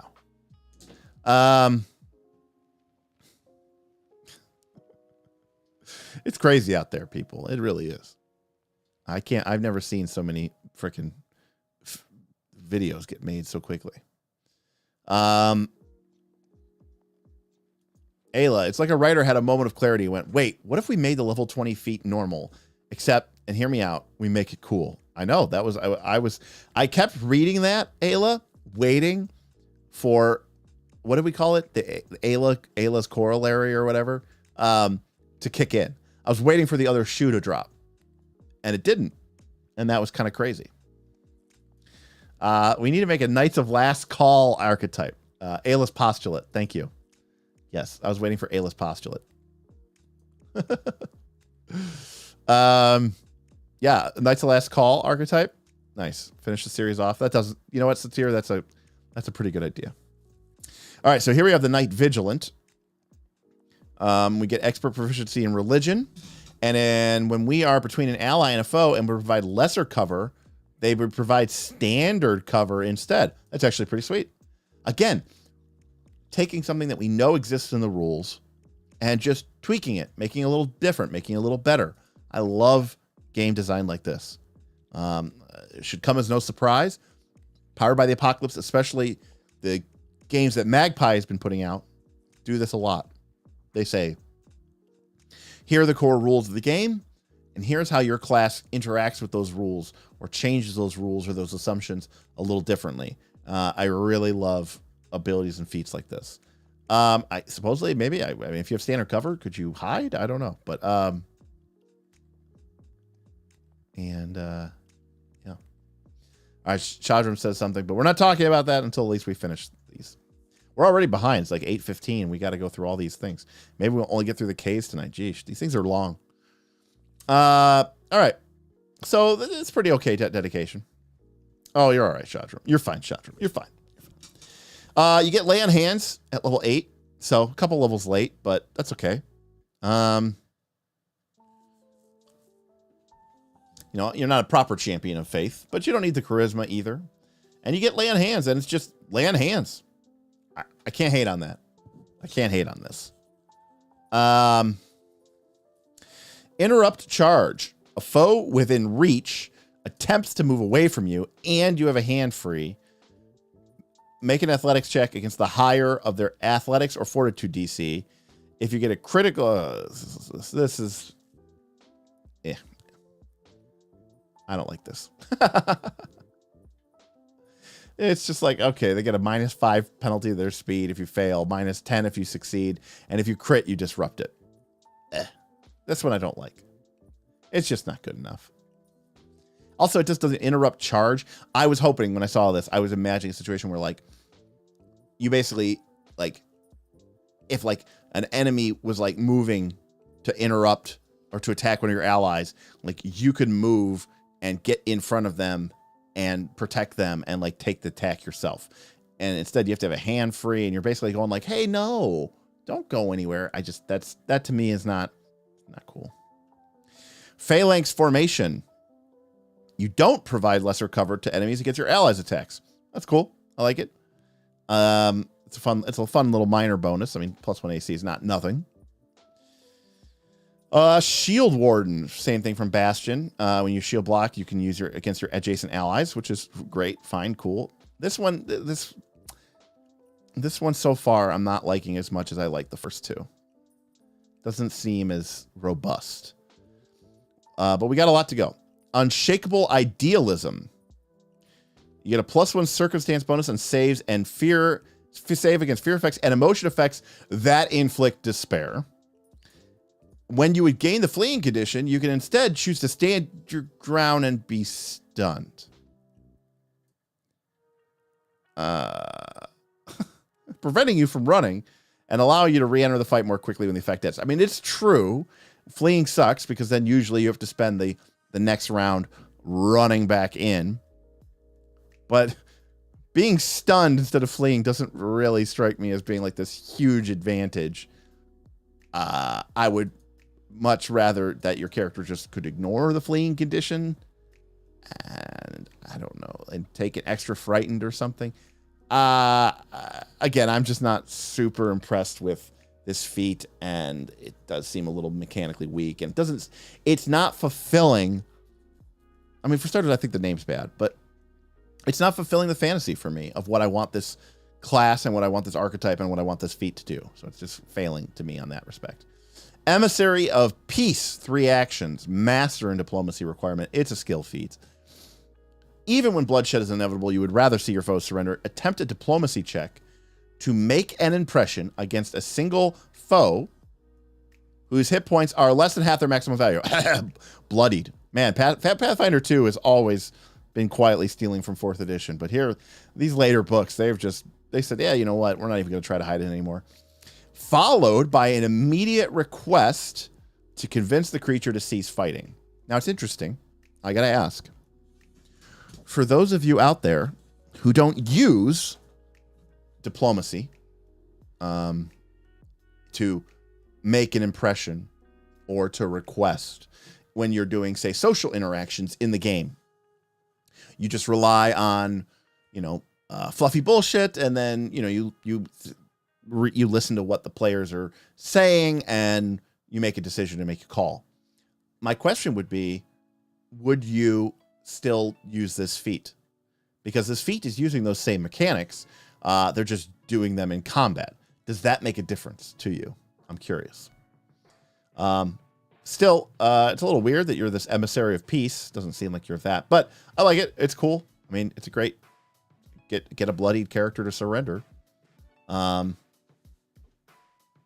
Granted, you get a -5 penalty to your check. The GM sets the DC. It's generally at least a very hard DC for the creature's level, and some creatures might just simply refuse anyways. And those who do agree to find your parlay might find your arguments lacking and start fighting again. So basically, this does nothing. That's what they're saying. It's like they just shit on this thing into non-existence. It's like, well, here's a massive penalty. I mean, an absolute massive penalty. Huge penalty. Dungeons and Dragons. Satan's game. Yes, this, by the way, is an example of what we call Elia's postulate, where you read something and you think, oh, this is actually pretty cool. And then you keep reading. And then you encounter why it's not actually cool. Exactly, Damien. I can't have a PC's rolls ruining my story. All right, endures Death's Touch. An enemy undead hits you with an unarmed attack, and your conviction as a reaction turns away the side of the attack. You gain resistance 5 to physical, 10 to negative, and a +2 circumstance bonus on any saves that result from their attack. And if you succeed at the same throw, you get a critical success instead. All right, this is cool. Seems very defensive and knighty and awesome, and I like it. Instant armor. Okay. You can teleport your armor onto you. As a 3-action activity. All right. These ones have always been very strange to me. I don't understand why people are really obsessed with the idea of their armor beaming onto them. Maybe it's an anime thing, and I just haven't seen enough anime to know what's really going on. Lead the way. 2 actions. You move forward. Choose an adjacent ally who has a reaction available. You stride, and then an ally can use their reaction to stride. The ally must end their stride adjacent to you. If the ally strides in this way, they don't trigger reactions by movement, but you do normally. So 2 actions and my ally's reaction for me to move once and to let my ally move. Level 10, I think we could do better. Like, if to me, you know what this should say? It should say you and all adjacent allies may spend their reaction to move with your stride up to a limit of their speed. And your allies' reactions don't trigger movement. Like the idea of your character with, in the lead with, their barbarian ally to the left of them, and then 2 more of your allies behind you. And with your 2 actions, you lead the whole party forward in an advance, maybe through a very dangerous section. You're possibly triggering attacks of opportunity, but your allies are safe because you're leading the way and they're not triggering reactions. That's awesome. This is kind of Paizo Razored. And it's level 10, it's level 10. Come on. That'd be cool. Leading the way with one person doesn't feel really awesome and heroic. Leading the way like your whole party, that would feel awesome and heroic. Woo, boy, we got some feats with these ones, huh? People, we only may get through these tonight. Ayla, I was specifically thinking of you when I asked that question, by the way.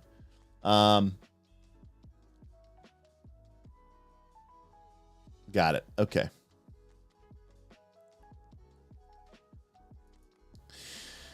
All right, Stalwart Standard. Oh, yeah, so many escort quests. Your banner. Oh, shit, we have a banner? Oh, we do. We have to have the Cavaliers banner. Oh, we have to have 2 archetypes for this. We have to have the Knight Vigilant archetype and the Cavalier archetype. All right. Allies now get +1 bonus to their fort saves and reflex saves against disarm, grapple, shove, and trip. And they also get +1 status bonus to attack rolls against any creature that has dealt damage to an innocent of lower leveled ally. Okay, summoned creatures don't count. Or companions or any creatures your allies put into danger on purpose to gain this bonus don't count. That we live in a world, people, where this has to be written into a rule. That this has to, not just a rule, but it has to actually be written into the feat itself. Or any creatures you or your allies put in danger on purpose to attempt to gain this bonus. So what if we didn't mean to gain the bonus, but we did put them in danger on purpose? Does that then count? Vigil's walls rise anew. Rare. As part of daily preparations, drill with a number of allies equal to your Ka modifier. They have to be present and listening. Stop not paying attention. When you use this feat's benefit, so I take 2 actions. You and all drilled allies within 30 feet who are wielding shields raise shields. Wow, now that's fucking awesome. That's awesome. I love it.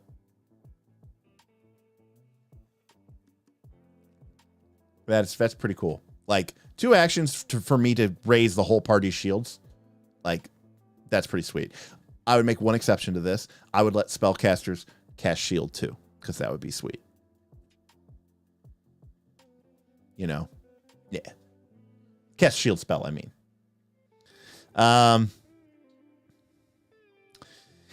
Aegis of Arnesant. Okay. We are inspired by the tale of Arnesant, and we transform our shield into a magical ward for 2 actions.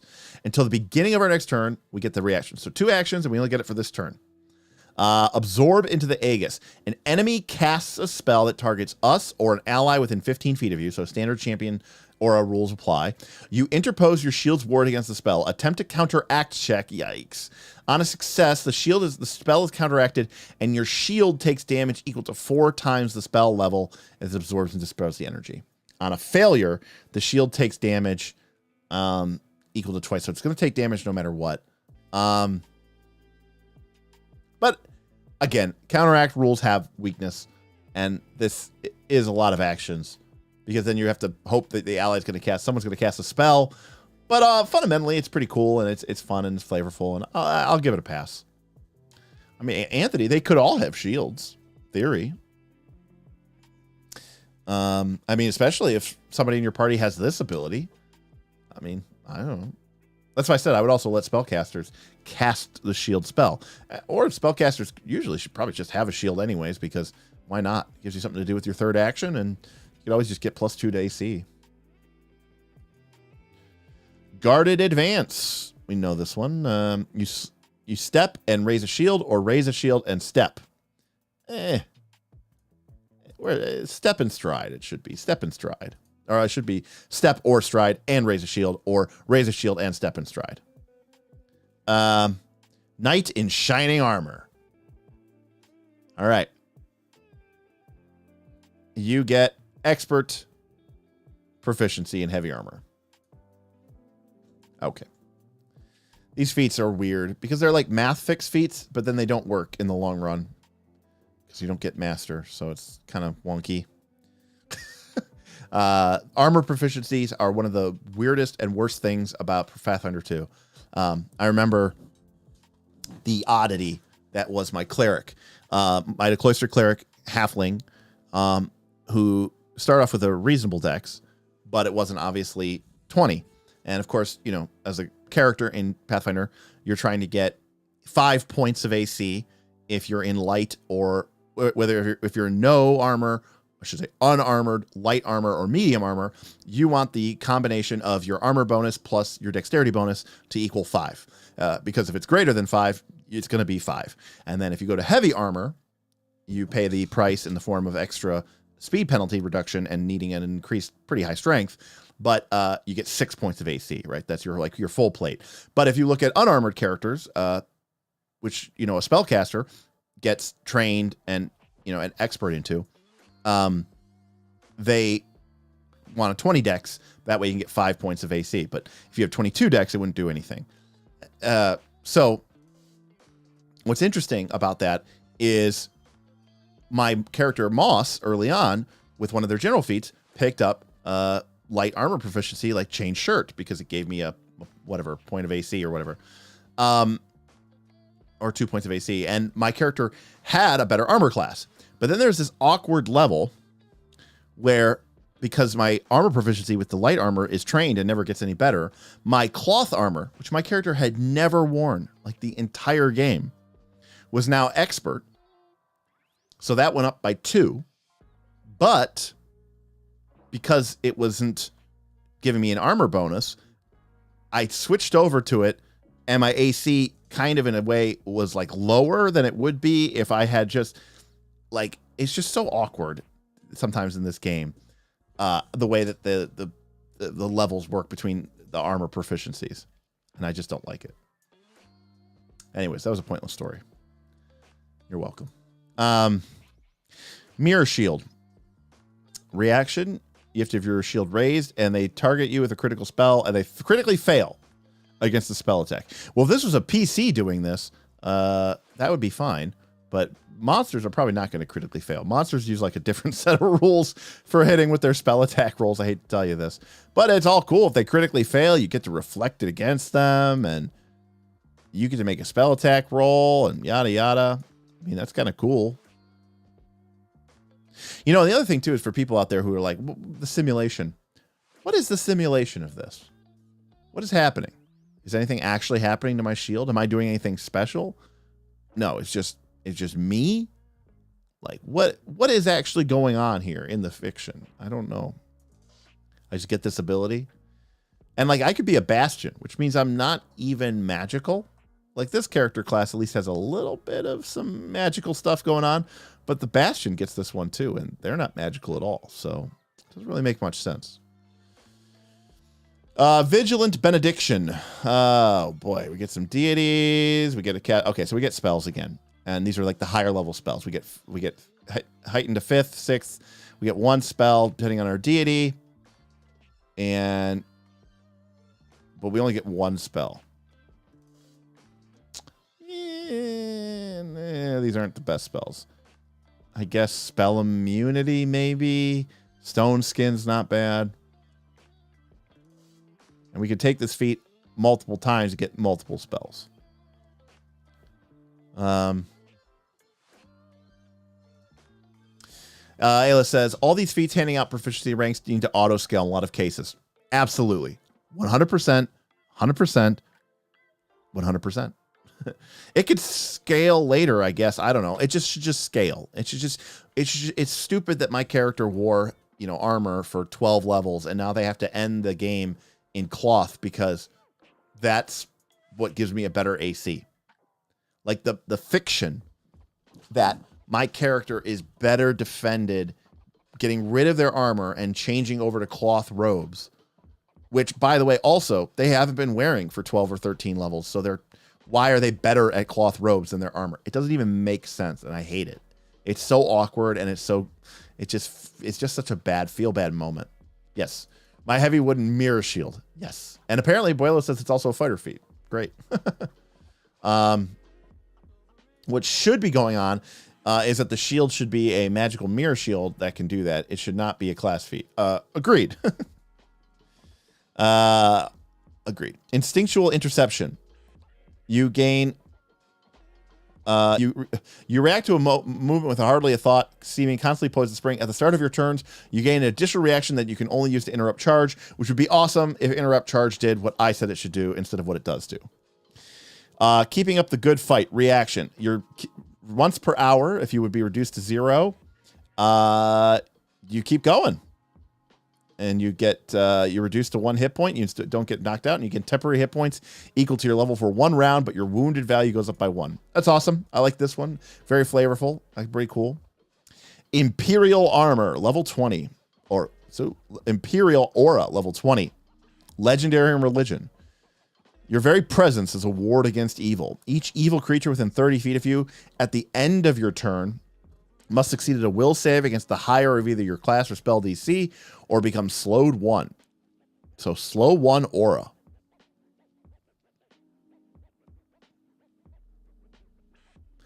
For how long? Doesn't really say. I guess 1 round? Yeah. I mean, it's level 20, but I don't know. Compared to the other class, this is not as impressive.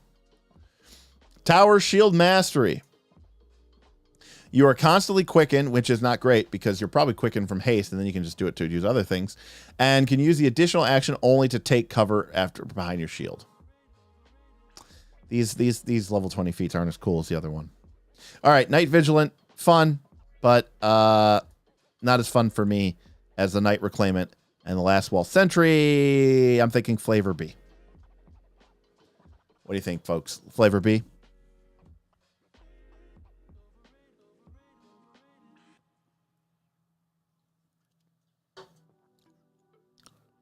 Yeah, JG.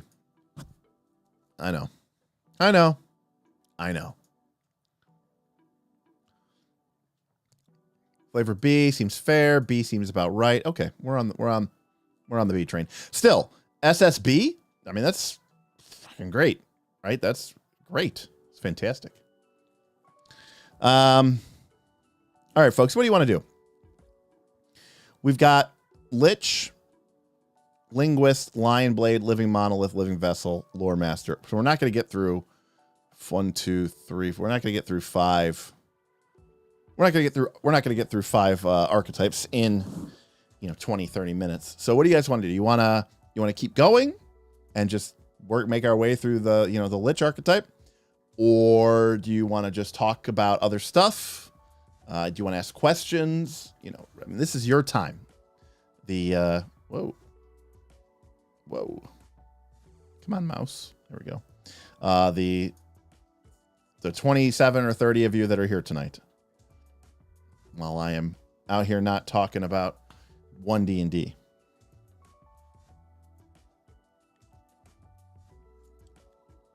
Maybe you don't have any interesting questions.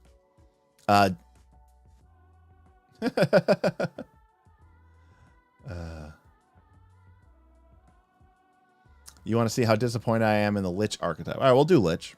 We'll at least start there. All right, so this is obviously from Book of the Dead. All right, everybody's apparently priming me for the Lich.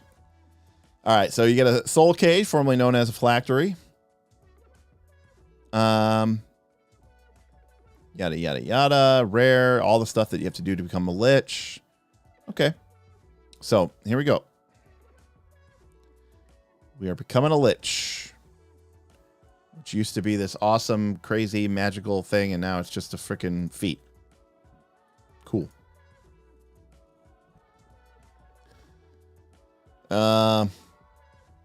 Rare. Expert in crafting. Living creature. Able to cast 6-level spell slots. Okay. Completed ritual to become a Lich. All right. So we have to do the ritual, and we have to craft a soul cage. But then we have to wait. We have to wait until we take the feat to be a real Lich. You're a Lich. Well, I gotta level up. I completely agree with you, Ninebreaker 2. The undead archetypes are like, let me use ECL without telling me it's ECL. Exactly. After years of study and planning, you finally complete your soul cage to house your soul and successfully perform a ritual into Lich. Now, neither death nor time can prevent you from pursuing your study and achieving your grand ambitions. We gain the undead trait and the basic undead benefits. Our undead craving is for knowledge, and we know what the basic undead benefits are. We've seen them before, but essentially we learn a language. We get low light vision or dark vision, negative healing, negative survival, immunity to death effects, disease and poison protection, and we get some sort of undead hunger. White Liger, what is ECL? ECL stands for effective character level, and it was used in Pathfinder 1 and in Dungeons & Dragons 3rd edition to sort of be a representation of how powerful a certain character choice would be in terms of being equivalent to a certain number of character levels. So, for example, a level 5 human fighter would be the same thing as, say, a level 1 bugbear fighter, because the bugbear would have a effective character level of 4. So just being a bugbear was worth being 4 levels, and then your level 1 fighter on top of that, 4 + 1 = 5. So that's how it worked back in the day.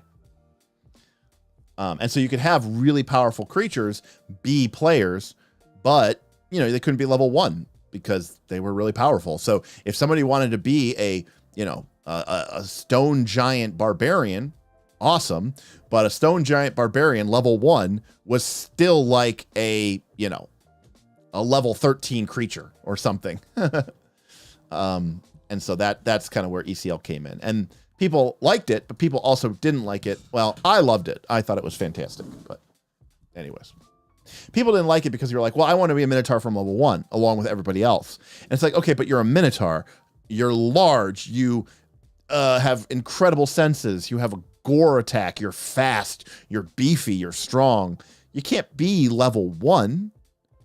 And so now they make characters that are like, oh, it's a Minotaur. What's it get? +2 to strength, +2 to con. What size is it? Well, it's medium. Does it have horns? Yeah, they do 1d4 points of damage, non-lethal, right? Like, now they've just sort of made it available at level 1, but it's not really that cool anymore. That's my thoughts on it. All right, so we're undead. We gain a soul cage. If we would die, we go to our soul cage. Party time. We restore in 1d10 days. Okay, I mean, this is so far so good. We're immortal, we're basic undead, and we can't die. Okay. I mean, that seems like it's pretty cool.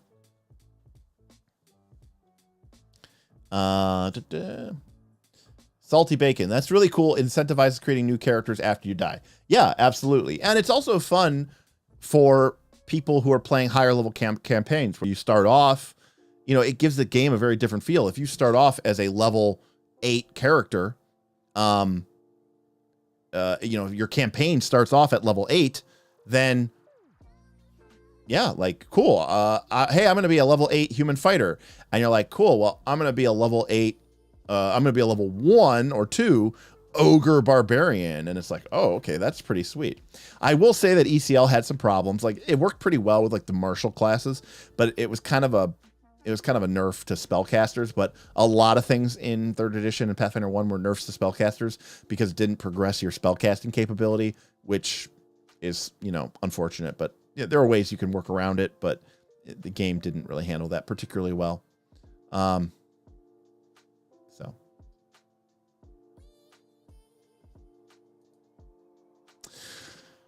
All right, so we can't die and we're basic undead. That seems like a pretty good feat. Although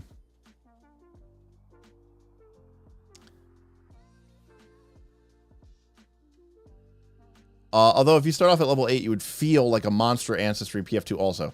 I don't really know about that, Aaron. I mean, because, you're only getting what, like 1 or 2 ancestry feats by then? I still question because fundamentally the distinct difference of it, Aaron, is that under the ECL system, a good percentage of your character's power was tied up in their ancestry. At level 8, your ancestry is just as powerful as a human's ancestry or an elf's ancestry, right? It's not a very considerable portion of your power. Whereas part of the deal with ECL was that if I was a character or a race that had certain powerful abilities, like really high strength or really high constitution or magical innate abilities, that was a big part of my character's balance and strength. So that's why this Lich archetype kind of reminds me a little. I mean, it's kind of almost backwards because you're taking forward feats instead of reverse feats, but you're basically trading your class power for sort of ancestry power. And I think that's what makes the sense. All right. So drain. So that's the only feat we have, but I mean, this seems like a really good dedication. We can drain our soul cage, which functions like drain bonded item. We make our soul cage into our bonded item. We can harness its abundant magical energy once per day. When we use drain bonded item, we can choose any spell in our spell book that we can cast, even if we haven't prepared it today. Our soul cage doesn't even need to be on us, which I hope it wouldn't be, because that would be the worst decision that a Lich ever made ever. If your soul cage is broken or destroyed, you can't use it. So, even if you can use drain bonded item once per day, it's like, for example, if you're a universalist wizard, you can still only choose a spell you haven't prepared to cast once per day. So you can only use this once per day, no matter what. This is okay. It's not great, but it's okay. Enshroud Soul Cage. You wreathe your soul cage in an ever-growing collection of obfuscating illusions and protective abjurations to hide it from enemies. You can disguise it. It gains magic aura, non-detection, unlimited duration, auto-heightened. Use your spell DC, and it appears non-magical. It's very flavorful, but very cool. I mean, you want to protect your phylactery. I have a fun story about Lich phylacteries, soul cages, but phylacteries as they were called. We were playing 4th edition, and the group was in the they were in their mid-teens. I remember 4th edition goes to level 30, but they were in their mid-teens. They were going down into the Underdark to deal with this Fortress of Drow, and they had to make their way through the Underdark. There was a bunch of stuff going on, and they ended up being in a situation where they sort of needed the help of a Lich. And this was during, like, the group calls this their Empire Strikes Back period, where, you know, the characters were sort of morally lost, and they were making a lot of questionable decisions, a lot of gray decisions in the name of, you know, the means justify the ends, and, you know, that they were doing it for the greater good. And they ended up kind of entering into this sort of Faustian deal with this Lich. And as part of this deal, the Lich ended up giving the party's wizard this really powerful staff. And it kind of started off as a joke, but then, you know, like all good things in D&D, you know, we made it actually the fiction that was in the game, is that that was the Lich's soul cage. That was the Lich's phylactery. And the Lich had given his phylactery to a good aligned PC. And the joke was that it would be nowhere safer in the entire campaign world, because what party, I don't care what alignment you are, what party member is going to get rid of a powerful magical item like that? And furthermore, you know, like, they're a PC. They're unbeatable. They're going to win every fight. If you give it to an NPC or a monster, that thing might just get killed by some random adventurer. But these are PCs. That's the safest place in the world to be, because the PC is never going to let anything happen to their powerful magical item. So as long as the PCs have the staff, it's like the Lich. That's the safest place for my phylactery to be. Hey, Matthew, how are you doing? Yes, you did miss the last wall archetypes, and they were really good. I loved the first two, and Night Vigilant got a B. I didn't like it as much, but the first two were fantastic. Fun, flavorful, cool, exciting, very on point, very, very fun. So, very good. Loved it. All right. So, you know, not very powerful for your, you know, fighting in a combat, but good for a Lich, I guess. Hand of the Lich. We gain the advanced undead benefits, which is now dark vision for sure. We're level 14. We finally got dark vision. We're still not immune to disease. We're still not immune to poison, even though we're a level 14 Lich, which is rare. We're still not immune to disease and poison. We just have resistance equal to half our level. And we get a +1 bonus against paralyze or sleep. We're not immune. We're not immune. Frustrating. Our fist becomes D6, negative, magical, and of course we're a wizard. So when we critically hit a creature, they become slowed 1. Unless of course they make a fort save. Good thing that our Lich is going to be punching people. I get it. This is a Lich ability that Liches have had since the beginning of the game, but it works a lot differently when the Lich is an NPC. Magic sense. We are always detecting magic. We're level 14. Wow. Very powerful. Very cool. All right, we can bolster our soul cage. It now has better hardness and better hit points, and we can restore our body in D6 days instead of D10 days. And at 20th level, it is 2D12 plus 12 hours. Not bad. I don't mind this, but still, we're just basically we're bolstering the thing that we hope never happens, right? Because all these feats only matter if we die. We don't want to die. Spell gem. Degenerate demi-liches. We get a gem in our face. You can cast repulsion or true seeing once a day. We're a wizard. Why would we ever need this? We have so many spells. We would never even need this. Even close. Oh, we can cast a spell without a spell slot? At this level, I'm serious when I say that you have something like 30 spell slots. Frightful Aura. Finally, at level 18, we gain Frightful Aura. It's 15 feet. It's a will save. If they fail, they're frightened. If they succeed, they are not frightened and are immune for 1 minute. I mean, we're level 18. Feels like we should have got this back at level 12. But whatever. At least it's only enemies. And that's it. There's not even a level 20 ability. All right, this is very disappointing. Also, going back to like the ghoul and the ghost.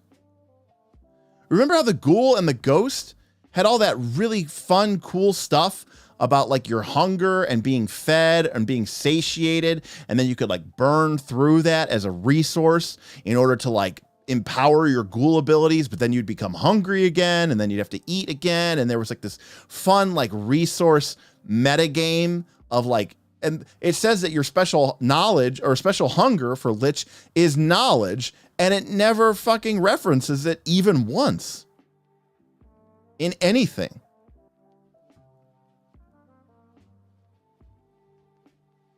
Yeah, not a fan. Lich is going to get a D.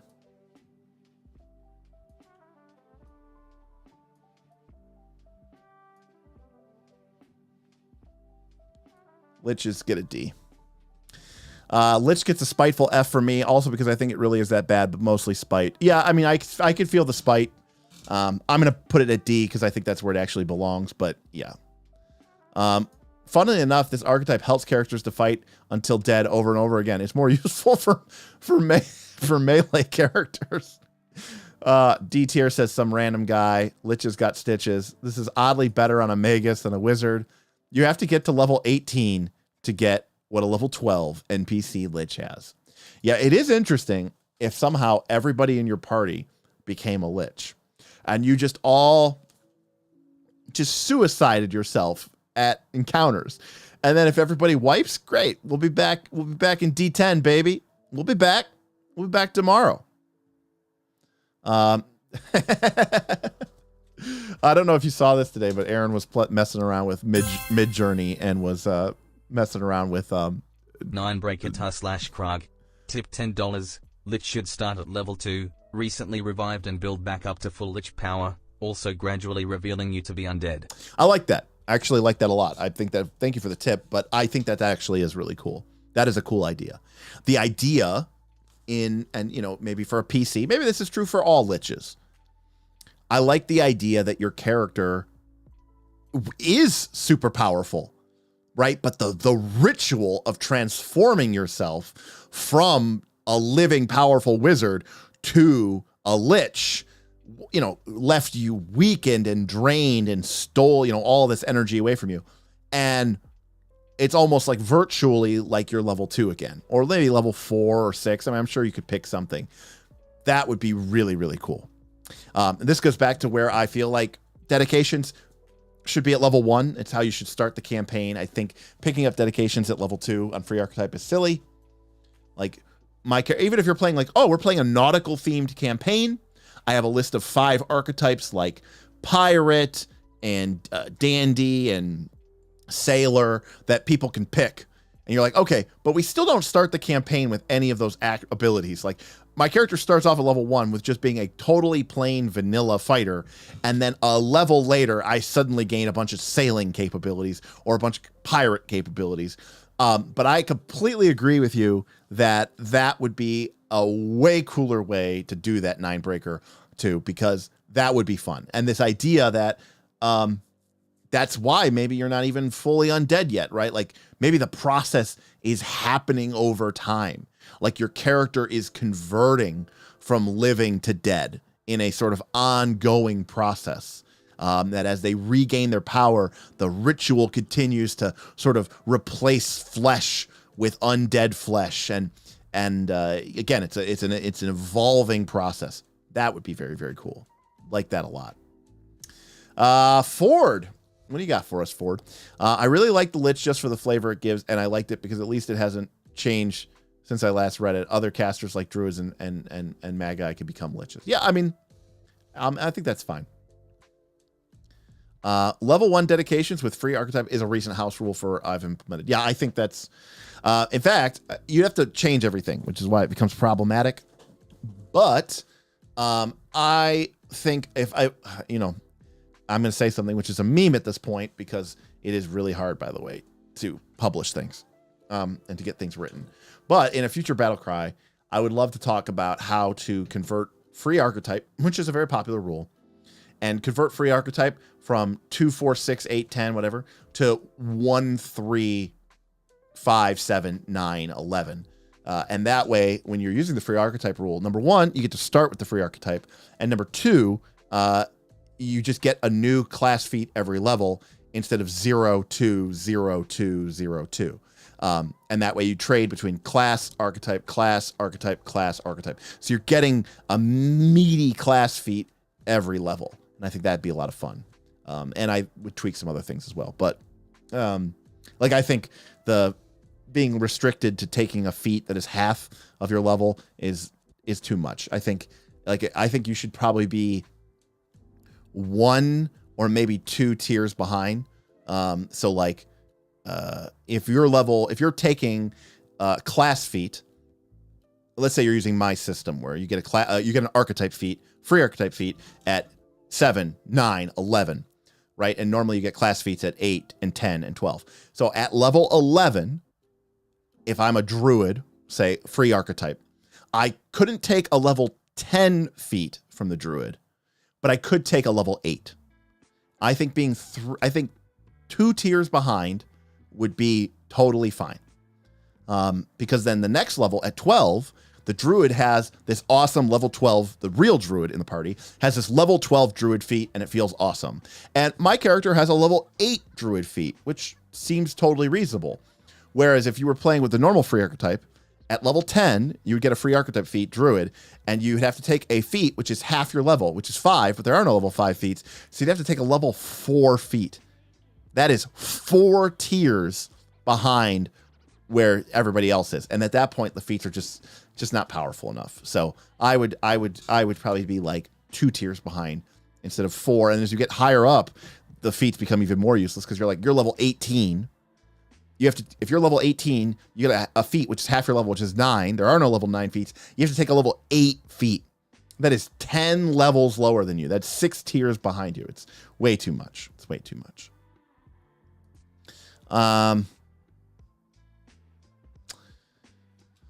Let's see.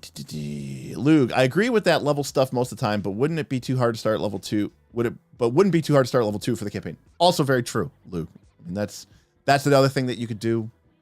You know, I don't think that, Luke, I don't think that's a horrible idea either, because then at least the casters get to start with a feat. I hate that casters don't start the game with a feat. I hate it. I hate it. I hate it. I hate it. House rule for me, if you're a caster, you get a feat at 1. Number 1, the game's already done for you. They give you level 1 class feats because they had to, either because at some point in time to design, casters got feats at level 1, or simply because of natural ambition from humans. I'd hate to think that that's literally the only reason that they have in all these level 1 class feats. But also, spellcasters aren't so good. Their feats suck. Spells aren't that powerful. I don't see why everybody else gets to get a feat and the spellcaster doesn't. I don't like it. So, yeah, I did level 1 dedication request for the Frozen Flame. Worked well, other than that Foundry didn't like it, which of course nowadays might as well be like a death sentence for doing something. Well, I can't do it in Foundry, so it would be, it's not really used. JG says it would be so much better, if only because having to take an archetype at 2 at earliest, incredibly stupid if it's an integral part of your character cuts. 100% agree, JG. Yeah, and level -3 is not bad math either. Exactly. I have to go to bed. Take care, Buried Axeblade.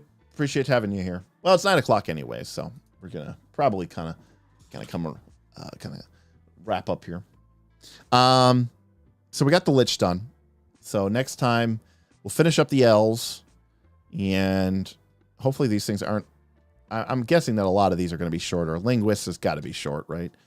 A lot of these probably are shorter. I'm worried about this one. There's a lot of stuff going on here. Rare. It's from Dark Archive. Could be bad. This will be short. Then we get some M. Some of these are fun. Medic, obviously, is a classic. Mauler's classic. Martial artist. M should be fun. Mammoth Lord. All right. Oh, Mummy. There's a lot of M's. Yeah. So that'll be pretty fun. Well, we only got through a couple today, but some of those the archetypes had like 12 or 14 feats. And obviously, we spent some time today talking about OGL stuff and, you know, whatever. Oh, I never finished my Mid-Journey story. Aaron earlier today on the Discord was posting funny stuff of Mid-Journey, and he typed in, you know, imagine a polar bear drowning. And he came up with this hilarious picture of a pathetic polar bear just struggling to even swim in the water. And he posted it in the chat, and it was just hilarious because it was obviously joking about polar bears in Bob's Polar Bear, in particular in Pathfinder 2. Yeah, Martial's great. The Dread Martial is awesome. The Inspiring Martial, right? Like you got the Intimidate Martial, the Diplomacy Martial, fun archetype, lots of cool abilities, different hostilities. Love it. It's a very, very fun archetype. I don't know. I think I had it. Yeah, I think I had it for a character that I played for only maybe 6 or 8 levels or something like that. But it was fun. It was a good class or a good archetype. So I do like it. Buelo says Martial Artist is broken. Cool. Oh, I'm excited about the Mammoth Lord archetype because I'm excited about shitting on it, Anthony. My favorite part is you could take it at level 4 and it's you're not even how are you a Mammoth Lord at level 4? To be a Mammoth Lord, you need to be a king or a ruler or queen of the Kelid people in the, thing. It's unreal. It's crazy. The other thing I hate about it is you don't get a huge a huge beast until 12. And that would be when the campaign would be over. It's crazy.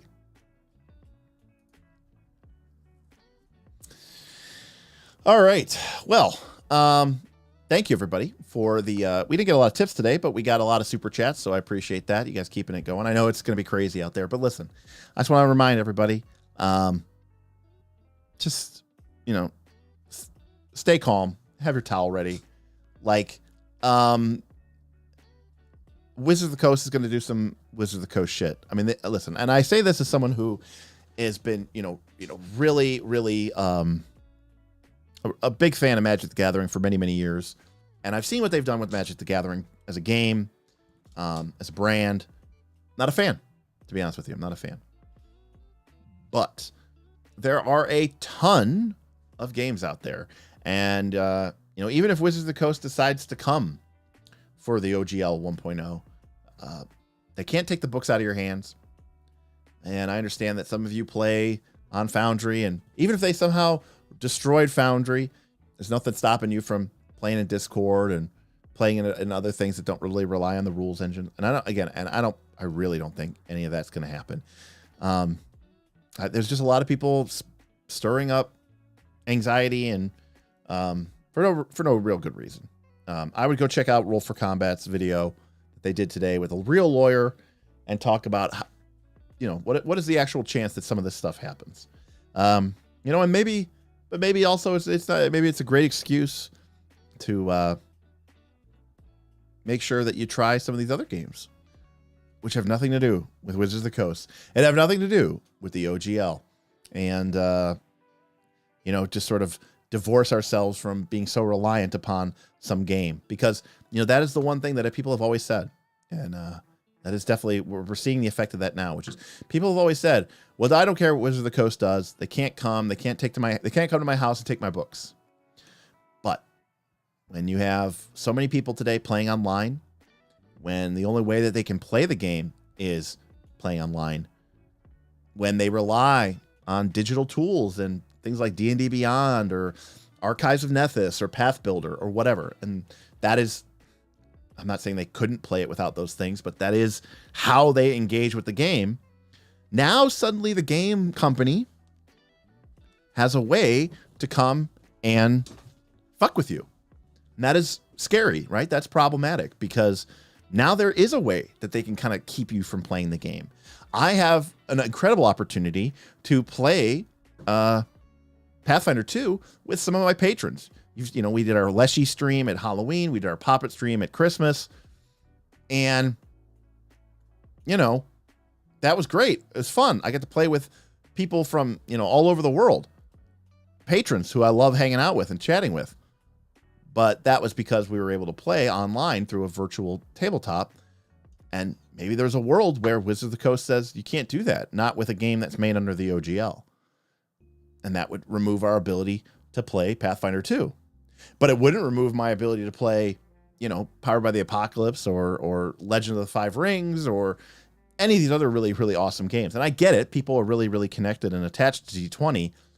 But ultimately, at the end of the day, you have to understand that, all these games that have been built on the OGL, that was a game system that was created by Wizards of the Coast. And, you might not like what they're doing with their decision, but in a sense, it's kind of their game to do with what they please.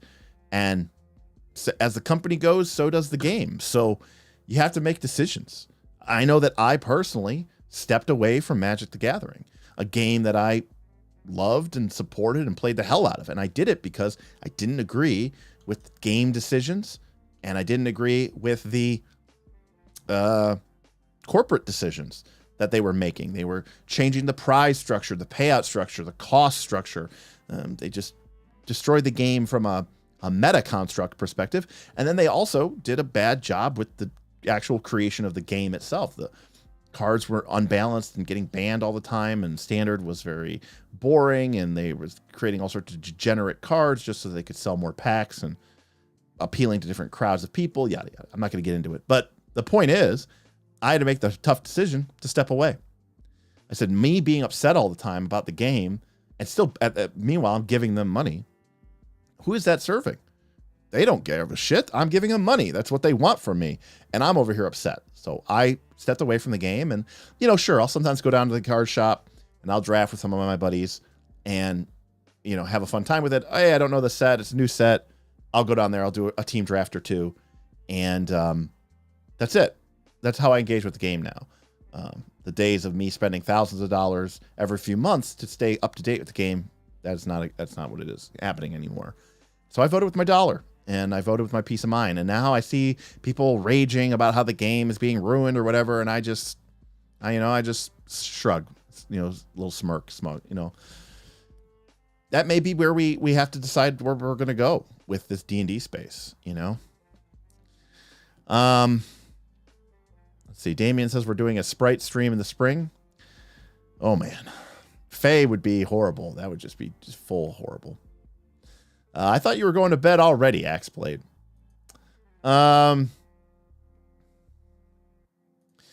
Kragan, having full control over the virtual playing space for D&D is the right business move, but probably not popular. I agree. My buddy Rich here has not played Magic the Gathering in like 3 years. Yeah. I mean, you vote with your dollar, and that's what it comes down to. And again, like these companies, like Knights of the Last Call, we take your tips, we take your donations, we take your, we have a Patreon. People pay to be part of that Patreon. We appreciate the hell out of that. But I can also tell you, we were joking about this today on the Discord. I've been doing some preliminary taxes, and I think we basically broke even this year. We took in however much money, and I spent most of it on rent for a studio. I spent it on, construction material to rebuild our new studio. I've given away, $2,000 plus maybe $2,500 in prizes. We're giving away a table, custom gaming table, and I've paid my players. So that's fine for us because this isn't our job. I have a job, and all my players have jobs. And so, this is a hobby. But for the people out there who this is their livelihood, and if you're a corporation, definitely is your livelihood because that's what you're there to do, is to make money for your shareholders. You got to do what you got to do to make money. And so while it may not be popular, it is probably the right business move because that's going to put those dollars into their pockets. And that's what that company exists to do. So I don't know. Bernardo, I don't know that you're wrong. Bernardo, I was deep into D&D when 4E came out, and a lot of people jump ship. But I think that this was a question that we had. I think I asked this question on Roll for Combat. Actually, I super chatted it, and I said, "Do you think it's very different than it was in 2008?" In 2008, see the thing that people forget is D&D was always the biggest. They were the elephant in the room. They were the 800-pound gorilla. D&D was always the king. But they were the king of a very small hill.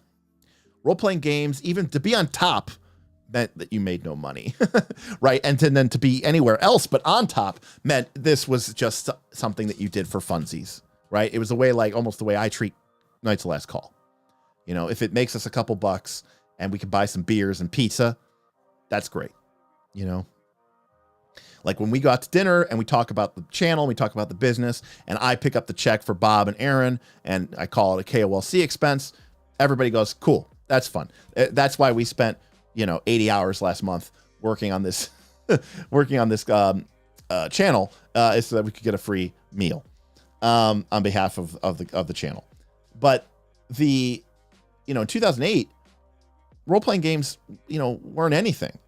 But now, 2020, 2022, 2023, that's a lot of money. And now being on top means that you have a lot of clout and a lot of power. And D&D is so much more than just a game now. It's a way of life. It's a brand. And I think Wizards of the Coast feels that people's loyalty. So if we go back to 2008 and there was a switch and 4th edition came out, and then Pathfinder 1 came out with essentially 3rd edition 3.75. They took 3rd edition's rules and using Wizards of the Coast's own OGL, they copy and pasted the rule set. They changed, I would say less than 10%. Less than 10% they changed of the game. And they printed it and sold it. This is literally them. And again, we're in the end phase here. I can tell you this straight up. I've been in Gen Con seminars with Peter Atkinson, former CEO of Wizards of the Coast before it got sold to Hasbro, with Ryan Dancy, the architect, the idea man behind the OGL. The idea of the OGL was never so that other companies could come in, take the rules text of their game, put it into another book, and sell it. There is hilarious text in the OGL. And if you look at something like the Pathfinder 1, hell, I think if you look at the Pathfinder 2 book, it's still in there. I don't know if it's in 1.0A, but it's definitely in 1.0, where it basically says you require a copy of the player's handbook in order to use this product. But like something like Pathfinder 1 book was the player's handbook. Certainly nobody is pulling out their third edition player's handbook to play Pathfinder 2. The idea of the OGL was that small, independent little publishers like me would go and I would make a little, adventure, and it wasn't worth Wizards of the Coast's time to build and market and produce this little adventure that, quite frankly, wasn't probably going to sell enough units to even be worth their time. But why not let the micro publisher do that? Let the micro publisher come in, make a little 30, 40 page adventure, and put something out there for the people. Let them do that. They can do that. But because the OGL was so OGL, it was so open, you had companies come in and just basically copy the text from the OGL, from the SRD, paste it into their new book, and sell their new book as a player's handbook. And by the way, Pathfinder 1 was not the only game that did this. I'm looking behind me. Like, for example, this game, Iron Heroes, from Monty Cook, but it was written actually by Mike Merles, who would later go on to become with 5th edition. This book contains a bunch of new character classes, but you know what it also contains? It contains rules for how squeezing works and how double moving works and how full attacks work. And it contains rules for flanking, and it contains rules for attacks of opportunity. You do not need the player's handbook to play this game. And yet, the OGL, right here, it says, requires the use of the Dungeons & Dragons 3rd edition core rulebook published by Wizards of the Coast. No, it doesn't. I have more books back here. I have EverQuest books. This is not the core book. This is the Game Master read. This book here, the EverQuest role-playing game, right?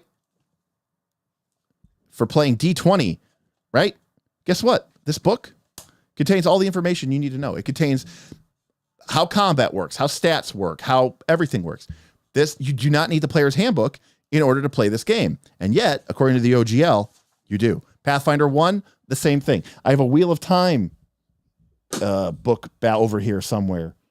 A D20 Wheel of Time book. And all of these game books, here. There you go. Traveler. Come on. Here we go. Come on. Traveler 20.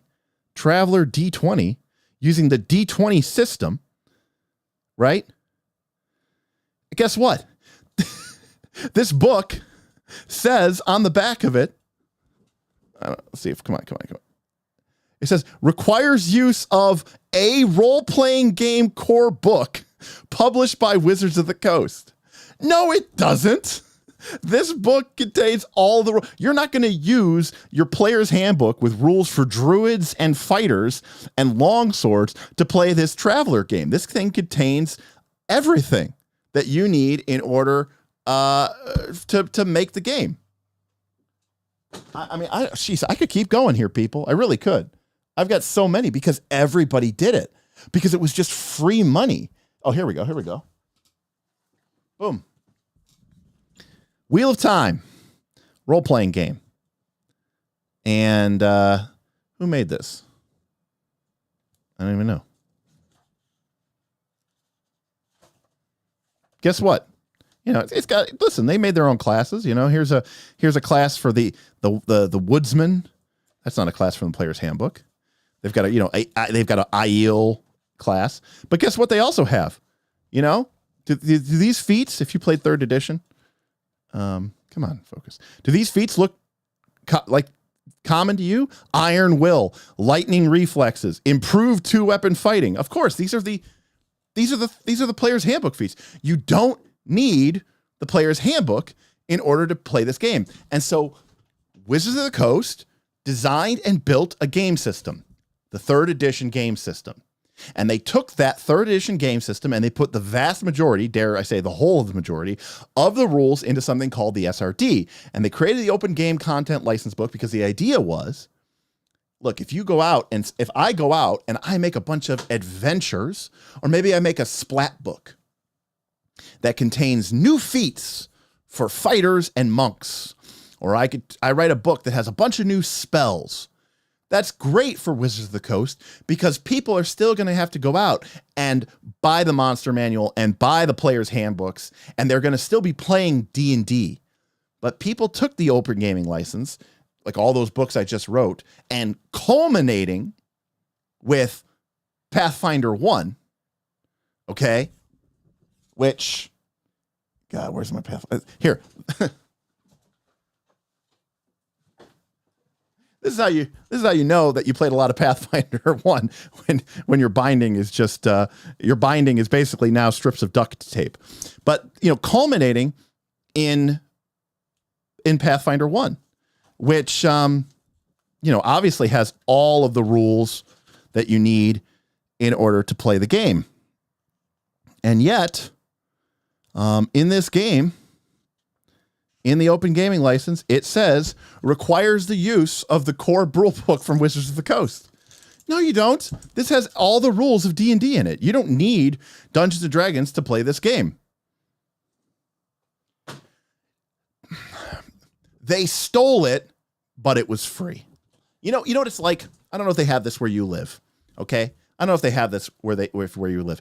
Where I live, in the parks and stuff, there are these little cubbies, and they say like little libraries. And there's a little box, and the idea is people place their books, maybe they're unwanted books, and they place them inside this little glass box, near the parking lot. And people come and they maybe take a book for their kids, or you take a book and you leave a book, right? It's a kind of an honor system. But in theory, the books are free and they're for everybody. This is like somebody coming up, opening up the case, and taking all 15 books that are in there. There's nothing that really, they're not breaking any law because the books are free. They're for everyone. There's no rules or restrictions about that. But there's an implied understanding that you're not just going to come up there and take all the books. You're going to maybe take book and leave a book, or you're going to take one book. And then maybe when you're finished, you put them back. What people did with the OGL is they just took all the books. Okay? Because the open gaming license gave them permission to just literally take the rules that were created by a different company who offered them up in a very free and available way so that people could use and reference the rules, and they took them and printed them. That would be like me, you giving me your code that you wrote and saying you can use this code, and then I just take your code and I just sell that. Like, well, no, that's not what I wanted you to do or meant to do. So yes, I find that the OGL, I find the way that people have used the OGL actually kind of problematic. So I know this is not a very popular opinion, but hell, nothing we do here is a very popular opinion. So fundamentally, I understand Wizards' position. But in 2008, this is where I was getting for. In 2008, when 4th edition came out, people had a really important choice to make. Here's Pathfinder, a game nobody ever heard of, from a company Paizo, which most people had barely heard of. I knew them because they had become the publishers for Dragon and Dungeon Magazine, which I was a huge fan of. But you had to make a decision. Were you loyal to the D20 system, or were you loyal to Dungeons and Dragons? In other words, were you loyal to the game itself, or were you loyal to the brand? And in 2008, a lot of people made the decision that they were actually loyal to the game system. They didn't care that they weren't playing D&D anymore. They wanted to play D20, you know, the standard, what we know of as D20. They weren't interested in playing 4th edition, even though that was what was now called D&D. That was now what was official Dungeons and Dragons. I did play Dungeons and Dragons, and I did play 4th edition, and I played it for several years. And then 4 or 5 years later, we started playing Pathfinder 1. Now, 15 years later, almost, we're in the similar situation.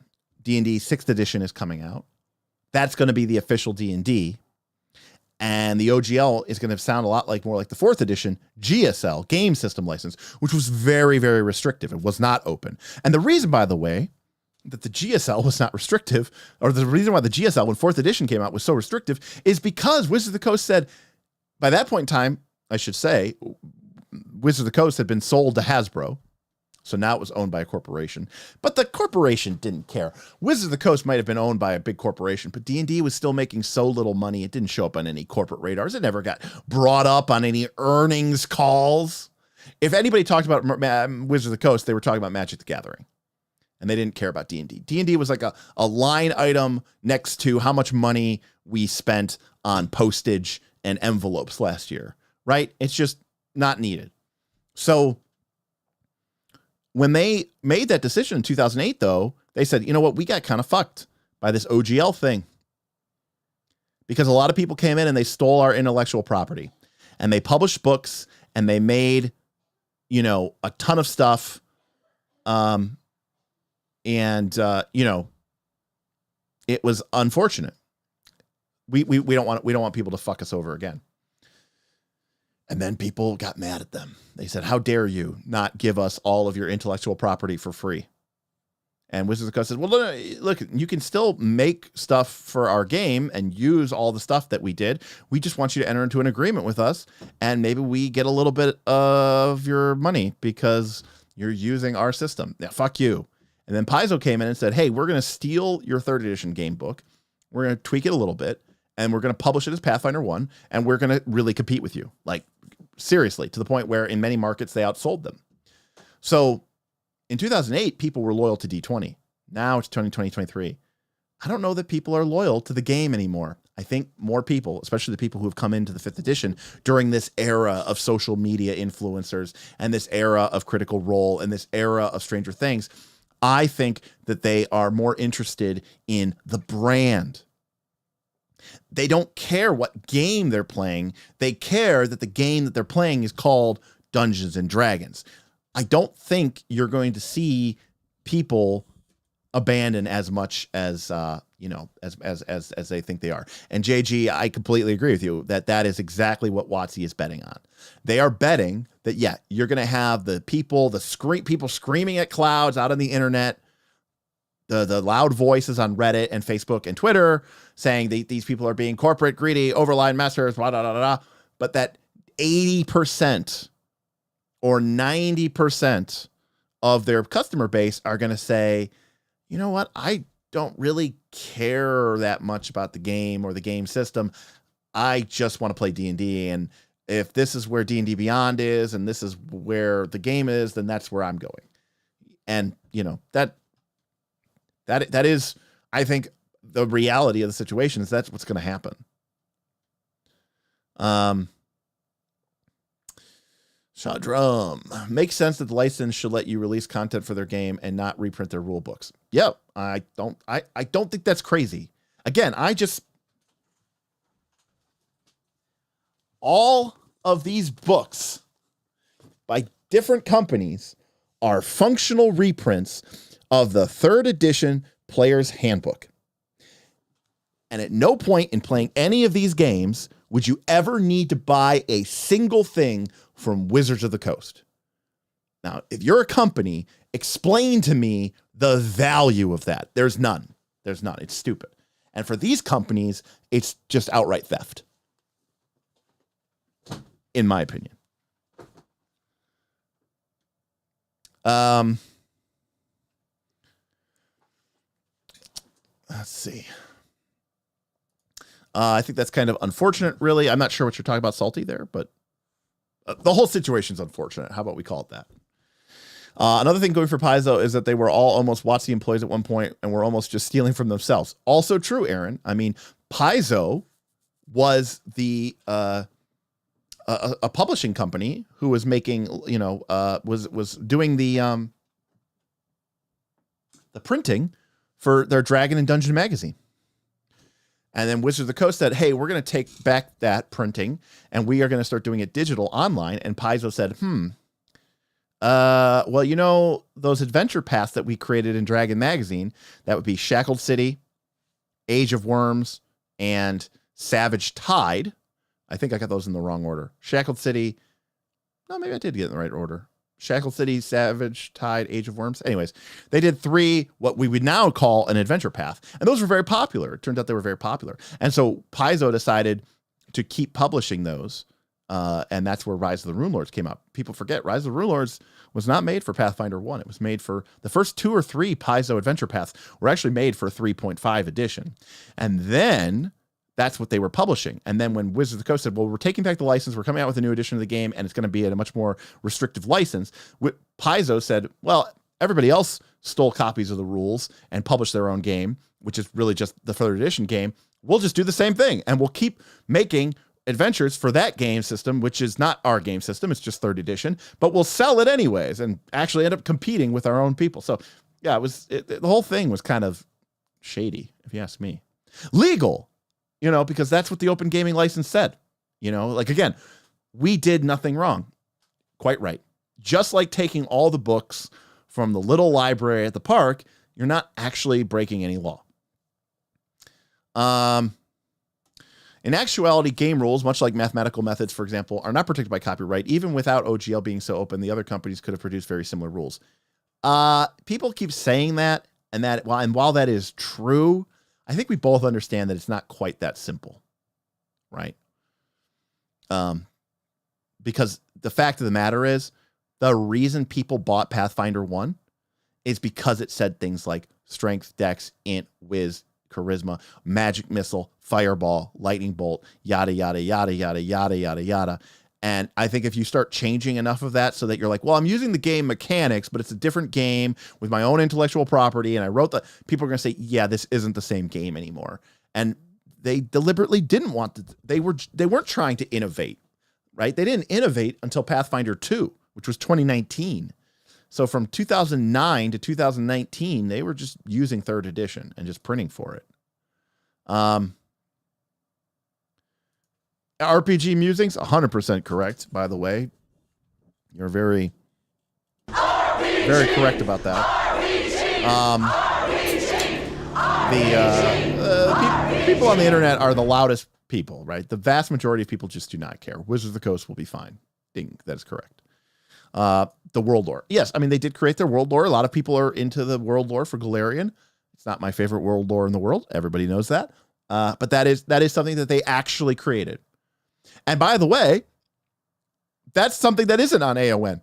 So Paizo's like, hey, we're going to create all this world lore. And you're like, oh, cool. You're going to release that and have that be available for free? And they're like, well, no, fuck that. I mean, that's our intellectual property. We're not going to just let people go do that and start producing their own Lost Omens books. It's like, well, wait a second. That's what you did, though. You just stole the game system. I think the real issue for Pathfinder people is that PF2E, while very obviously a distinct game, has a lot of content that is descended from the 3.5 edition SRD, correct? And has not changed the names. Agreed. In fact, it's really interesting that they even produced the Pathfinder 2 under the OGL at all. I think they could have changed a few more things, and I think they could have made a very strong case to say, we are very much a distinct game. We are our own entity. Okay, that's the order. Shackled City, Age of Worms, Savage Tide. Awesome. Let's see. Paizo and WotC were almost the same company at one point. The founder of Paizo was WotC's VP when they got D&D and Magic. Yes. Lisa Stevens.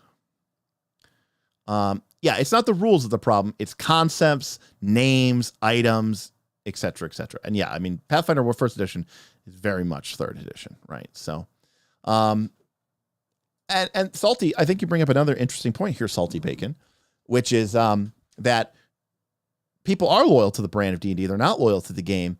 And I think you're correct about it being a fad. I think the other thing is, with all this drama and hassle, and maybe they're trying to increase the monetization, I think you will have people who leave the game, but they're not going to go to Paizo, and they're not going to go to Call of Cthulhu. They're just going to leave role-playing games because they were never really into role-playing games to begin with. They played D&D for a few years because it was fun and it was popular, and Stranger Things was doing it, and they, Big Bang Theory was on the air, and nerddom was cool, and people were getting together every Sunday to watch Game of Thrones, and some of that feels like it's on the downswing, and I think a lot of people might say, yeah, I mean, I'm good. I'm good stepping away. It was never that big of a deal to me, anyways. It was just something I did to kind of fit in. Damage Techno. I don't know what you're saying, Buried Axe Blade, but that sounds cool, and I like the dog avatar. If PF2 gets sunk, Archives of Nethys dies, and Foundry support is withdrawn due to OGL shenanigans, I imagine I'll be having a long talk with my gaming group about what we're going to do or what we're going to play. I mean, I'll say this, Ayla. I know your situation. There are a lot of games out there, and you are more than a capable and competent GM, and your group is very loyal and dedicated to your play and your play style. I don't think you, in particular, would have any problems. But I can tell you this for sure. It sure as hell won't be D&D. Fair enough. So, it's interesting. I mean, I just think the whole thing is just $25, just passing through to see if you're still flogging yourself.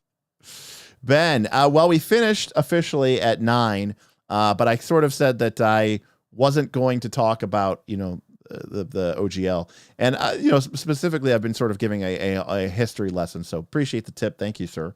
I've missed you, buddy. You've been so busy with being back at work and doing your January. It's I almost feel like I lost a friend. You've just been so busy. I've been busy this week too, though. So it feels like it's been forever since last week. That's all I'm saying. Like last week feels like a million years ago. But ultimately, Ben's here. Ben, if anybody, is a great supporter of this. I think this will be a strong wake up call to people. Number one, the danger. You know me. I harp about this. The dangers of becoming overly reliant upon digital tools when you realize suddenly that somebody else can just flip a switch, right? That is a problem. Kragan tipped $5. Hey, Kragan, thank you. Thanks for the stream. I love watching a live show on Thursday that plays such a critical role in our community. Even Critical Role, I think, is just shit in the bed this season. Thank you for the tip. Yeah, I mean, look, I'm not going to say, again, like I said, I'm not going to say what's popular. I think Wizards of the Coast has every right to do this with the OGL. I think that the companies that were exploiting the OGL to begin with had never paid a dime to Wizards of the Coast while operating and building off of their brand, kind of stole from them. I think they exploited the OGL in order to make their own money. I think the OGL was offered as an olive branch in order to kind of have like we both win. You guys can make money, and you're a small company. You can't afford royalties, but you can fill in the gaps where our products can't fit because it's not profitable enough venture for us, or the scale isn't there for us to engage with. And people came in, they kind of stabbed them in the back. They ended up making these entire systems that basically did a complete end around Wizards of the Coast. Wizards of the Coast is a corporation owned by Hasbro. They have a proprietary duty to make money, and as all companies should and do. So I think that, again, you won't see that anywhere else. You're not going to see companies, that are for profit doing open source releases of their stuff, unless it is some sort of completely, what's the word I'm looking for? Machiavellian plan to establish themselves in complete domination of the space. Jason B tipped $10. Oh no. Velp, time to live my dreams of being a midget porn star producer in Bulgaria. It was a good run. Thanks for all the weird steampunk Nazi memories, everyone. It has been great taking your money. The weird steampunk Nazis are always always a pleasure in Pathfinder.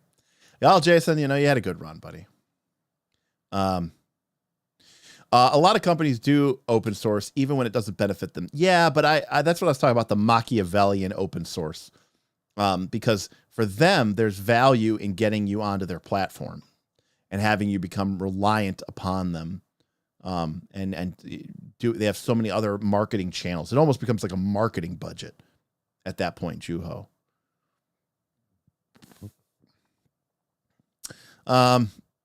Drive-through buying Roll20 will do more damage to Foundry than the new OGL will. How do you figure, Damien? Just because of the integration?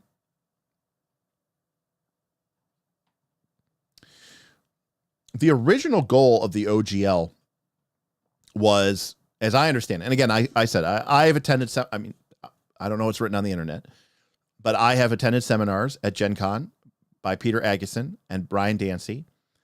Here's my understanding of the OGL, the original purpose. It was not beneficial. What's the word I'm looking for? It was not this altruistic thing. They had just bought a company, TSR, which was bankrupt, and that is why they were going out of business. And TSR, of course, was the people, Gary Gygax's company. They formed in 1974 in order to produce Dungeons and Dragons, and he had been forced out of it. And it had been run poorly and mismanaged, and it was bankrupt, and Wizards of the Coast wanted to buy it. What Ryan Dancy and the people at Wizards of the Coast realized was that you need a wide array of product offerings in order for your game to be successful. And one of the things that your game needs is things like campaign settings and adventures. The problem with campaign settings and adventures is only the DM buys them, and the DM is less than 20% of your population, of your customer base. And then if you're producing a campaign setting like GM Scott took Hey, $30. GM Scott. I can't have Jason believe Ben bleeding out. That's just wrong. It's okay, Ben. Just let go. You'll be at peace. All right. Well, Ben, the hype boss, is almost killed by Jason B, but GM Scott finishes him off. Thank you, Ben. Thank you, Jason B. And thank you, GM Scott, for those generous tips. Appreciate you guys coming in here and having some fun here at the end. And for delivering the death blow. Thank you very much, gentlemen.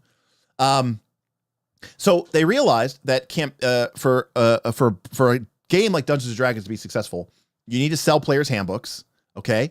You need to sell that stuff. But if you just sell players' handbooks, especially as we moved from the 80s into the 90s and into the 2000s, you needed people who people are like, well, I'm not going to make my own campaign setting.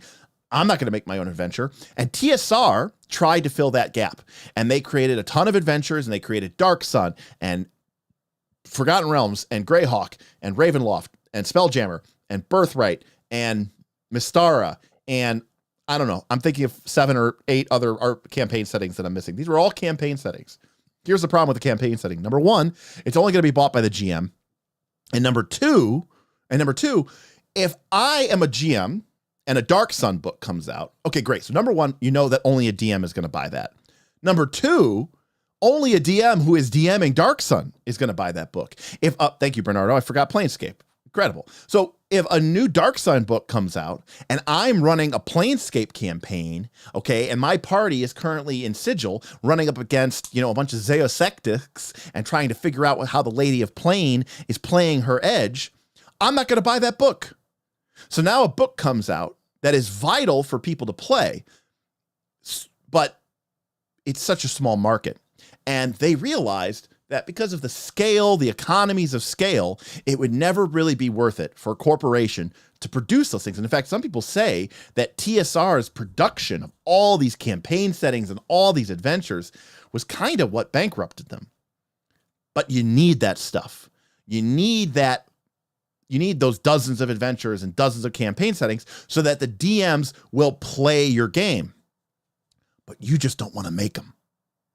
And so what Wizards of the Coast thought was, hey, we don't make money anyways by making things like adventures and campaign settings. So why don't we let other companies who are small enough that they can take on the risk of making a small product, and we'll let them make it and figure out a way to make money with it. And, you know, to be frank with you, we don't care if they don't make money with it. And we'll let them produce campaign settings, and we'll let them produce adventures, and we'll let them fill in all of the sort of baseline stuff that we don't want to make, but that the brand needs to succeed. That is what the OGL was designed for. The OGL was designed as a way for Wizards of the Coast to tell small publishers, hey, look at this great opportunity to make some money for yourself, right? It's kind of like Uber telling you that, or an MLM telling you that, you know, you're going to be your own boss. You're in charge here. And really what it is it's a way for you to make money, and really you're just doing them a service. And if you make some money, great. You know, Uber's like, oh, that's great. That's cool. You made some money too. We don't actually care if you don't though. We just need you to be out there in your car so that we can get our money. And that's how Wizards of the Coast sort of responded to the OGL. Ragged Wolfbane coming in with a super chat. Physical goods are now luxury items because you actually own them and they cannot be taken away from you. But now physical books are often tied to digital goods, so it's just a mirage of ownerships. That is very true. I mean, to be fair, I do like it when a physical book comes with a digital good. But I think that if the physical book good is tied to digital good, though, when you say tie, what do you mean? I mean, if I have a physical book, that's it. Like, you can't take that from me. You can't, if I'm playing that at my table, like, you know, you're not, that's it. Now, if you mean by tying to digital goods, you mean like, oh, I own this copy of Pathfinder 2, but I need Foundry VTT in order to play it. That's a different issue. I agree with you that is problematic. And, you know, it is the risk that people take. You know, like, that's just how it goes. Like, think about everybody that's on a software as a service. If they shut down that software as a service tomorrow, and you can no longer access, maybe this is for your business. You use Adobe for your business, and they shut down software as a service Adobe anymore. You can't buy an Adobe license anymore. You can't own Adobe. So they shut it down. What do you do now? Your business is what? Over? Done? Yeah, it kind of is. And so they could charge whatever they want. And they do. They charge $60 a month, $70 a month for an Adobe license to use it. So, now you say using physical book PF2 books is pretty horrendous compared to using Nethys. Is that because, well, one, it's because the books maybe aren't really edited and put together well, but two, it's also because the game is just freakishly complicated. If the game wasn't as complicated, and didn't have literally thousands of spells and hundreds, if not thousands of feats and 23 classes and 172 archetypes, then you wouldn't need, you know, Elasticsearch in order to be able to efficiently search through the database. I still use PaintShop Pro from Corel because software as a service is horseshit.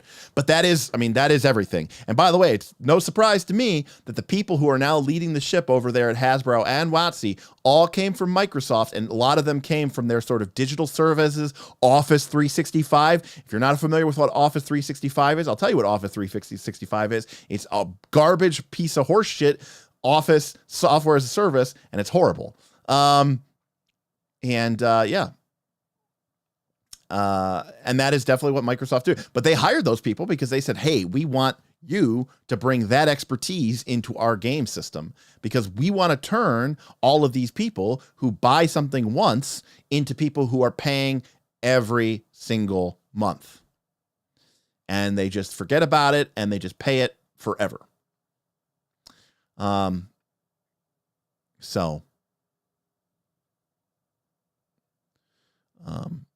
mean, don't get me wrong. I think there are advantages in some instances, like Ben was saying here. I do think there are some advantages of software as a service because in some instances, I don't need this. My business isn't reliant upon it.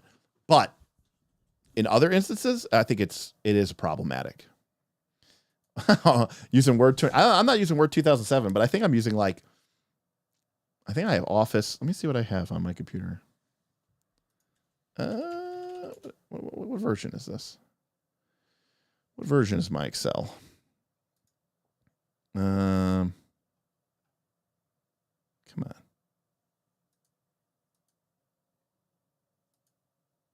You think I would know how to do this here?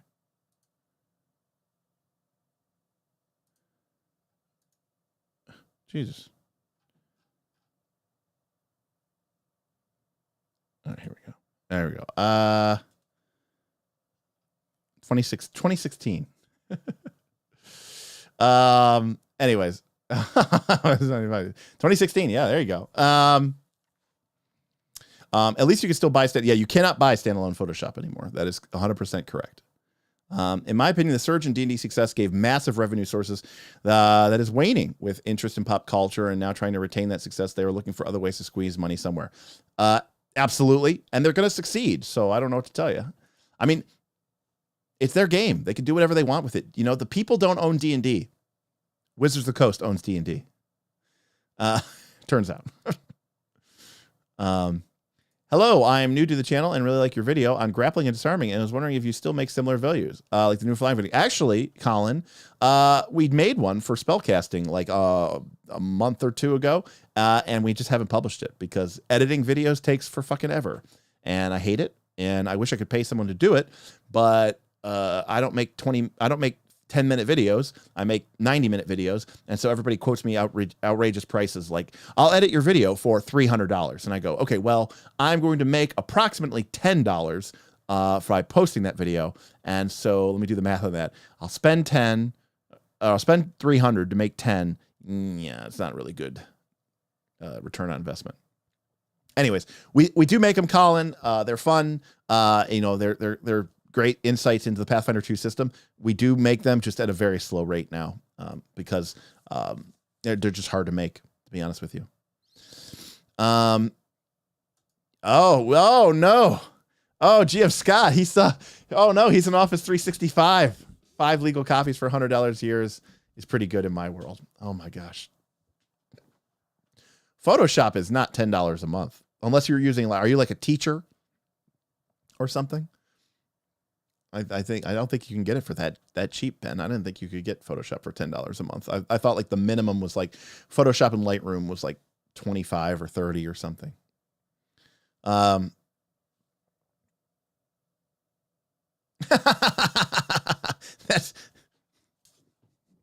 I am strong. well said. Strong. All right, that is very true. All right, I apologize. I'm sorry. I forgot who I was talking to. Yeah, Brandis has got it right here. Editing will be done right after Battlecry 3 Root Show and the Rise of Runelords note releases. That's correct. But people will play D&D, Juho. That's the difference, because here's the thing. Right now, if Wizards of the Coast loses half their players, but the other half of their players turn into people who are spending $5 to $10 to $15 to $20 a month, all of them, that is such a win for Wizards of the Coast. It's crazy. It's crazy. Huge win for them. Huge. They don't care how many people play. They care about how much money they spend.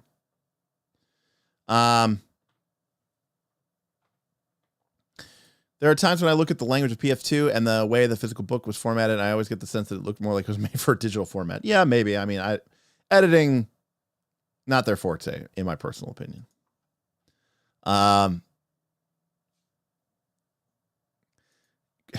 Hey, I'm trying to become a new editor, but if you wanted to give me a crack, it would be slow but entirely free. Yeah, the problem with, people have offered to edit for us in the past there, Phoenix, but the problem with us is like, I don't like to exploit people. Maybe occasionally Ben, but that's about it, right? I don't like people doing stuff for us for free because I'm like, no, listen, like you're paying to support us, and the last thing I want to do is like ask you to do work for us and then not give you any money. But I appreciate it. Root 2022, correct. Saw roll rate 2122. There you go. Fixed it. Yes. Ben likes being exploited. That is different. This is true. This is true. Oh, dude, trust me, it's exploiting you. Well, that's the Bob reasoning there. It's like, well, Bob, I can let Bob edit the videos, but then God knows what they'll look like. Wizards only needs 10% of the base to cover 80% of the cost. It's the whole concept of whaling in MMOs and life service games. Absolutely, Rag and Wolfbane. I mean, absolutely. I mean, look at our Patreon.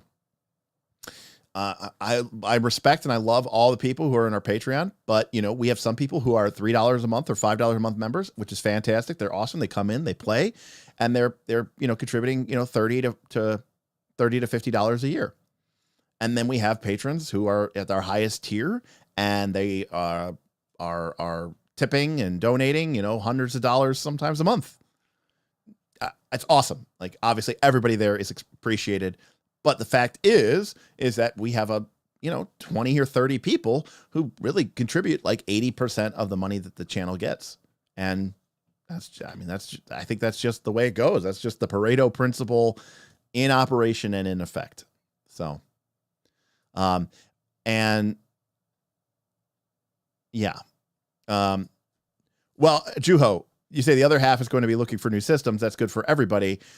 I'm going to agree with Michael here, or just dropping out of the hobby altogether, because they're going to say, you know what? I was never really that much into this whole RPG thing anyways. I kind of just played D&D because it was kind of a cool fad thing to do. And along with my Beanie Babies and Pogs, I'm moving on to something else.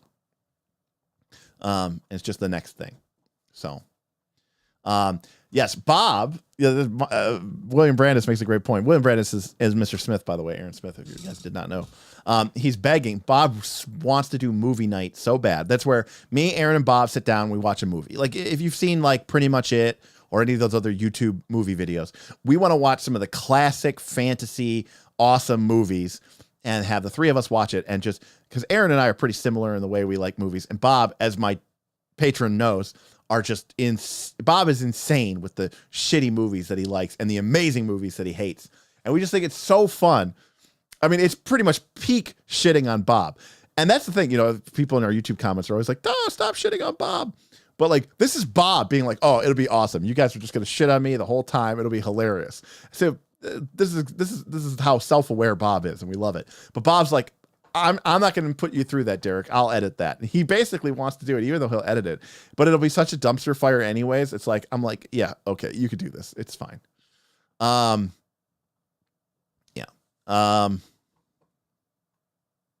I don't know if the Lost Omens books are catering towards the whales. I mean, definitely the collector's editions are, Rag and Wolfbane. Definitely the collector's editions are, for sure. Smith, that doesn't, honestly, I think you're at that point, at this point, the way you keep talking. Oh, hey, we got a massive super chat there from Great Role Playing Debbie, aka Phoenix. Wants a cure to prove Beanie Baby superiority. My mom wasn't a Beanie Babies person. My sister wasn't. I mean, we grew up during I grew up during peak Beanie Baby mania, and we just never got into it. I got into a Pogs for like one semester, or one half of a year, or maybe 1 year, like 6th grade in middle school. I was like into Pogs, and then just never again. But I don't know why you just always vociferously come to the defense of the Beanie Babies, but I'm here for it, and I appreciate the super chat. Thank you. Thank you very much. Coke is way cheaper than new RPGs. I mean, I suppose it depends on how addicted you are. What's music's got for us? 5e gave the RPG industry a needed bump of fresh players for this generation, and only a small percentage of those will become lifelong RPGers like us. The rest will move on. 100%. Absolutely. This was, I don't want to say it like it's artificial, but in my experience, RPG growth used to be very slow and organic. You know, you almost had people,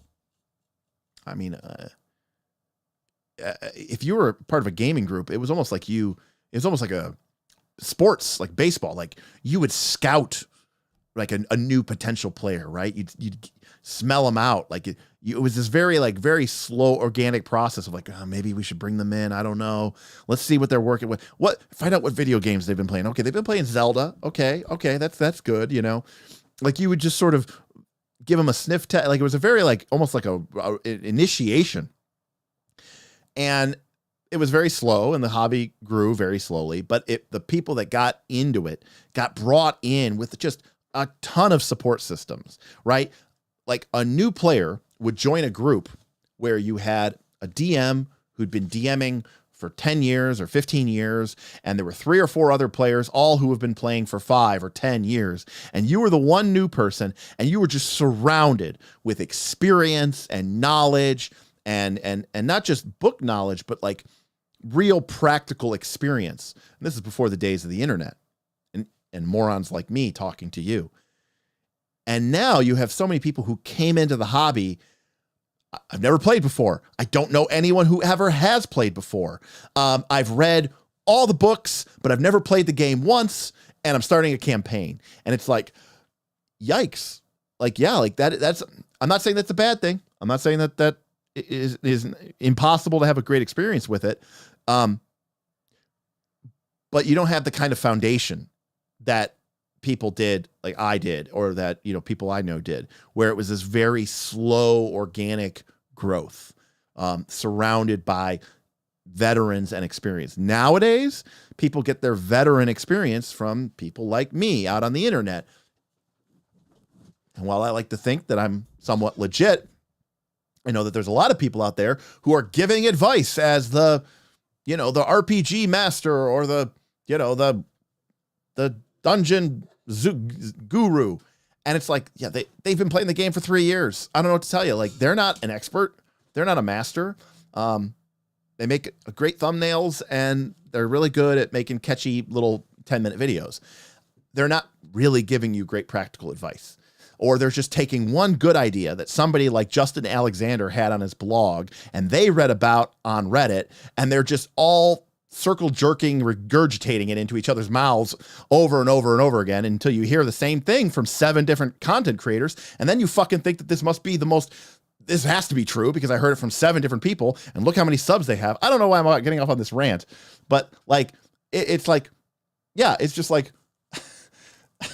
it's just like, anyways, point is, yeah. All right. Brandon says we need to expense Lazy Boys as a new tip goal so that we can play to movie night. Okay. That's great.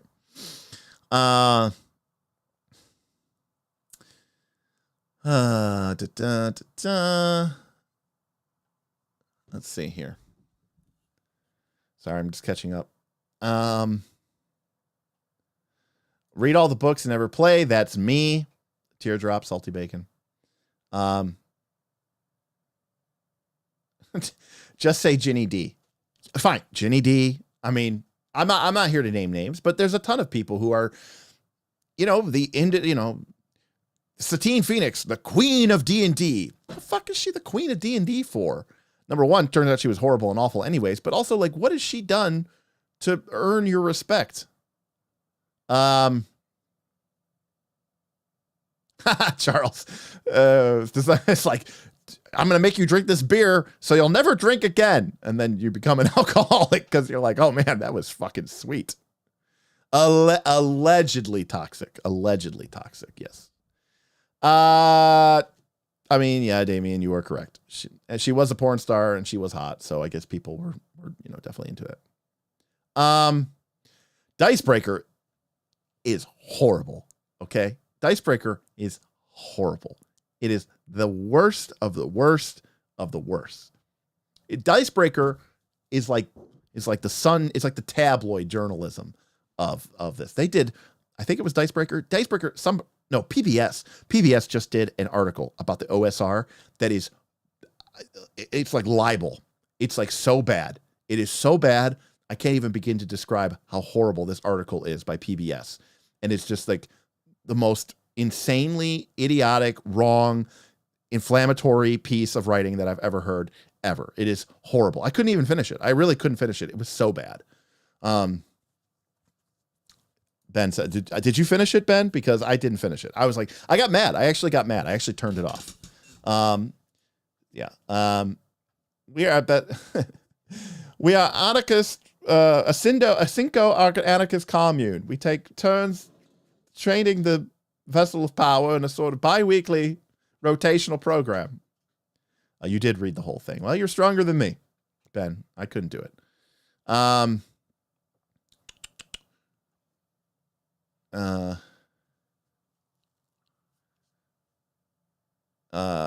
actually had never heard of Satine until that whole controversy. Actually, it was crazy. Knights of Last Call was at Origins, where she was the featured guest of honor and was like they give you a book when you're at a gaming convention with like all sorts of information. And there was like a whole big 2-page spread. She was the featured guest of honor, her and her husband. And it was at Origins. We were there with me, Bob, Aaron, GM Scott came in, Mark, One Hot Llama, Andy to the Pain, some other patrons. Who else was there? Reverse Slalom from our Discord was there. And that is when that whole controversy broke. And they shoved those people under the rug so fast. They took them, they couldn't take them down out of the books, but they took them down off the website. They canceled all of their, events. Their booth was just this Aaron remembers this. Their booth was abandoned and had been torn down overnight. It was actually kind of wild. Oh, it was actually pretty crazy. Yeah, it's all good stuff. Yeah, no, I mean, RPG moving. I mean, tabloid journalism is not new, right? It's not like tabloid journalism didn't exist before social media. Tabloid journalism, yellow journalism. I mean, that's been around for a long time. So,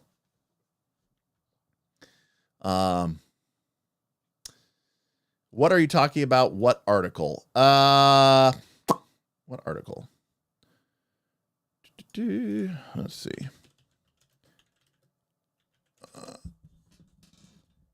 Let's see if we got it here. Do we have the article? I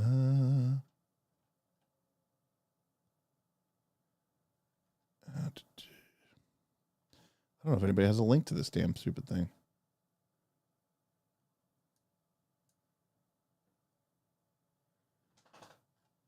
Here we go.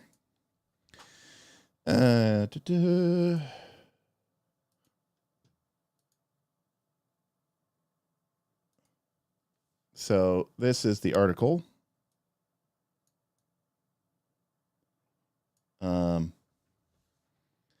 How a new generation of gamers is pushing for inclusivity beyond the table. And then it goes on to say, as we go into it, which is, you're like, oh, okay, this is cool. They've got Abria Ibria, the girl from Critical Role, which is great. And also there's other stuff. But then they're like, oh, everybody's great. Everybody's inclusive. It's amazing. But even within these gaming communities, there is some friction. Old School Renaissance, or OSR, is a gaming movement whose players who claim they are against outside politics permeating their game speeds, says Dashiel. By the way, Dashiel is not an OSR person. They are, some person. Who is this person? Oh, Stephen Dashiel, a postdoctorate fellow at American University. These players support the use of traditional fantasy tropes, such as good and evil races. They are seeing the old guard, which defaults to white masculine worldview. Race is super important. Women can't be strong. Black people are stupid. Orcs are, always evil, blah, blah, blah, blah, blah. And it's just, talking about simian races tied to, traditionally African-American people. It just completely creates this, it basically takes what the new TSR, the super toxic the one that Gygax's son tried to run, and it basically says that's the OSR. It was like the worst article I've read ever. So horrible, just absolutely horrible. Let's see.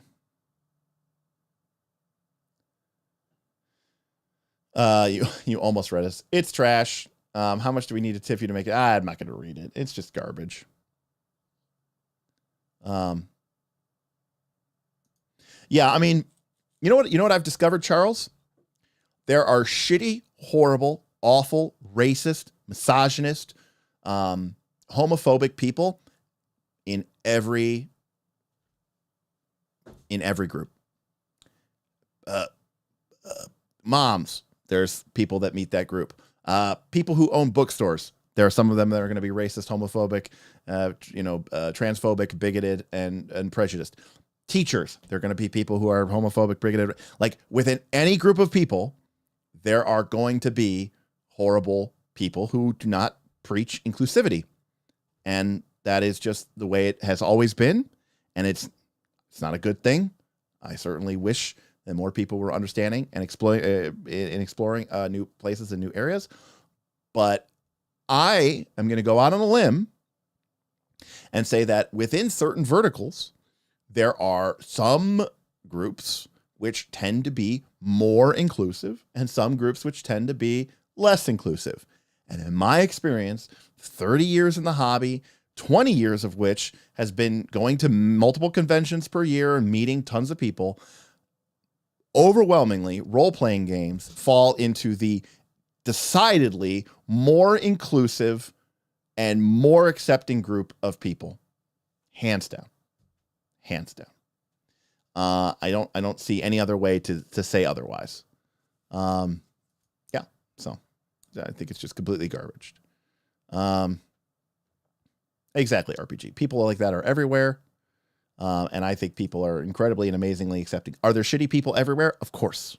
Of course. And I will say that, role-playing games do have, if role-playing games do have one problem or stereotype, it is that role-playing games tend to be very, very appealing to people who have a hard time socially dealing with people. Socially awkward people, anxious people, and it's a social game where you interact with people and you need to be respectful of other people and you need to be listening as much as you're talking. And that could be a challenge. But at the same time, these are people for whom this is an incredibly, dare I say, therapeutic hobby that can really, really help people, whether they are, have a diagnosed disorder that makes them anxious or gives them some sort of social anxiety, or if it's just, not something medical, but just something general about their personality. I think it could be an incredibly healing hobby, but it can be hard too. And it could be awkward at times, and it can create friction. And I mean, that is the only time I ever see anything where I go, we are heading towards a sort of painful moment that's sort of unique to role-playing games, right? Where someone is unaware that they are being very ignorant or offensive or problematic.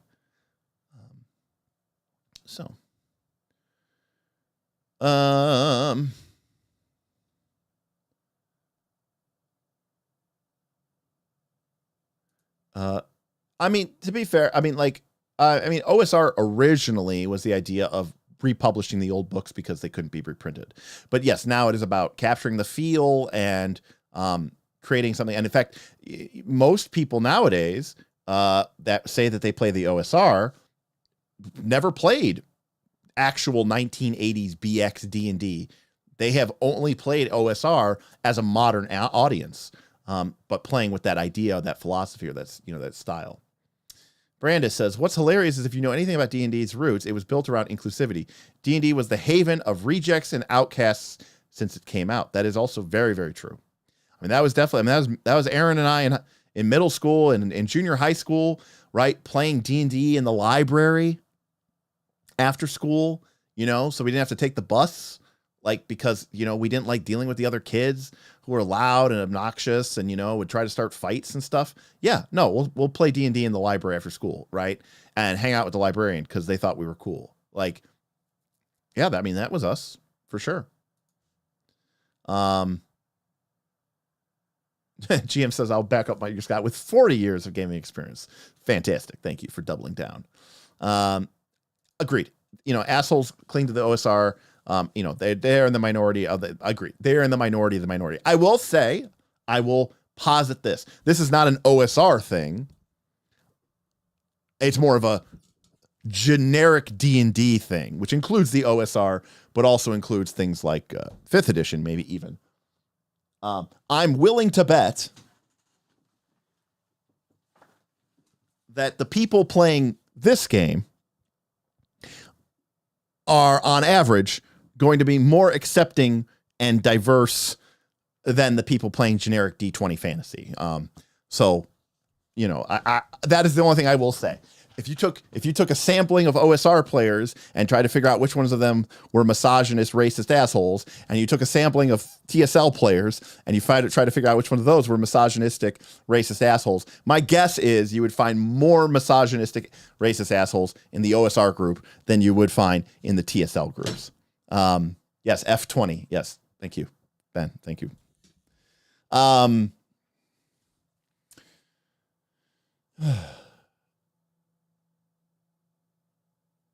What are you talking about? I get along with people great.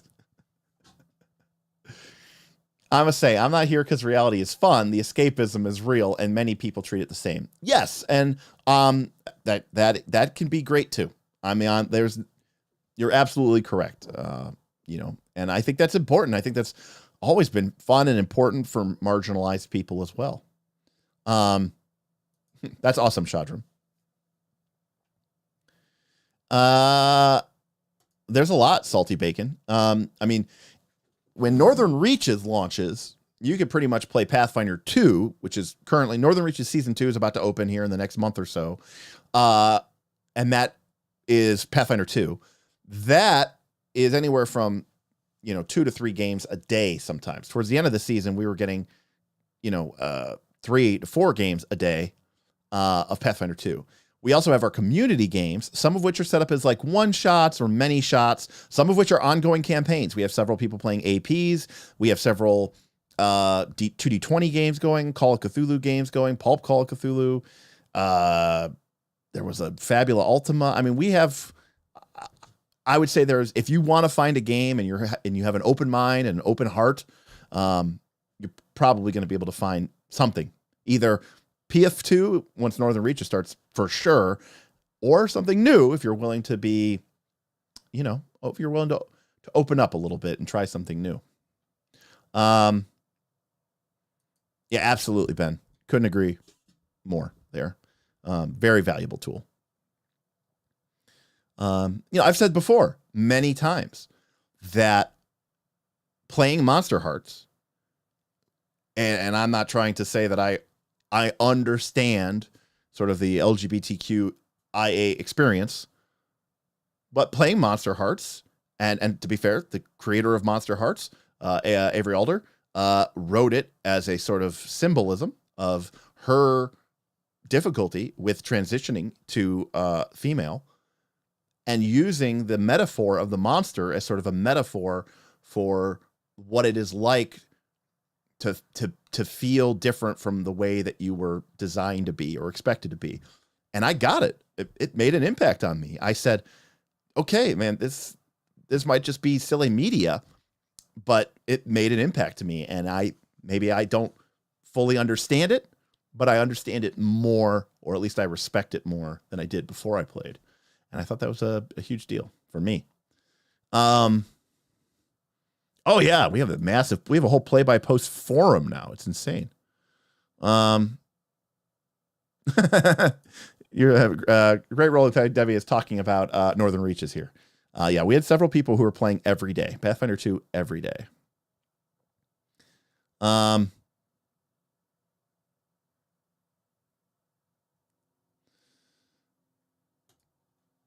see, Matao says, working from Matthew says, working from home since the start of the pandemic, my PF2 game is one of the only moments I get to actually be in the presence of people outside my immediate family. Yeah, it's a fantastic opportunity for socialization. And, I mean,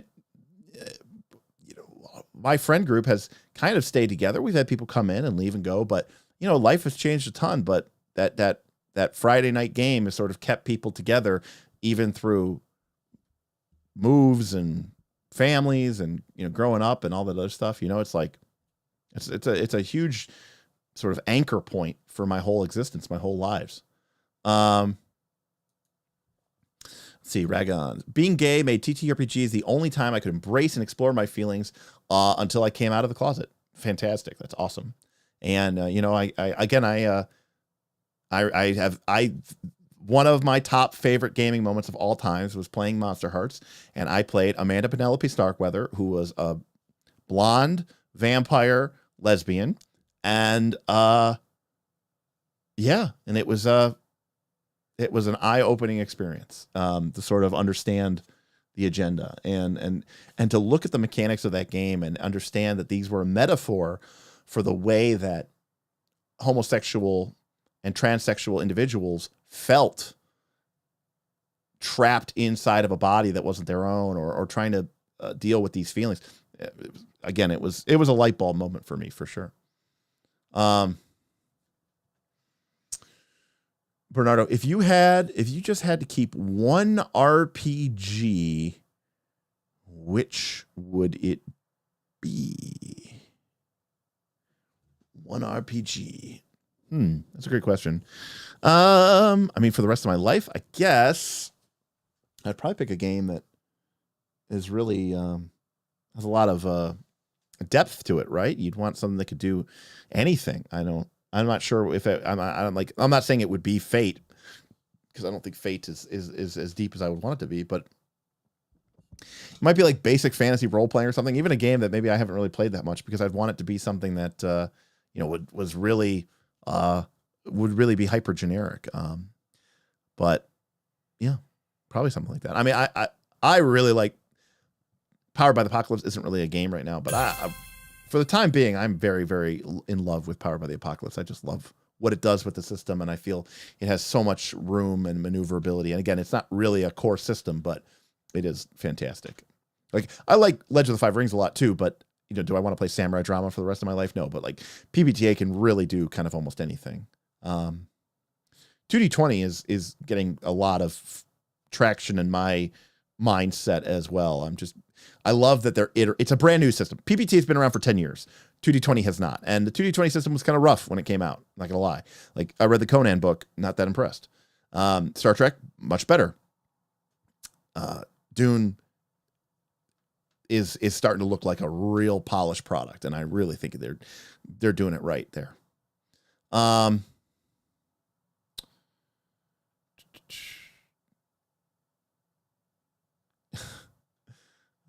Let's see here. GURPS. GURPS isn't a baddie. GURPS was actually the first. I don't even know where my GURPS is. GURPS was the first role-playing game that I bought that wasn't D&D. I don't even know where my GURPS is. It's up here somewhere. But it was like GURPS second or something, or GURPS third edition. I thought it was so cool. I thought it was like, oh, D&D's for posers. I'm gonna play GURPS. It's too young to really appreciate it, to be honest with you.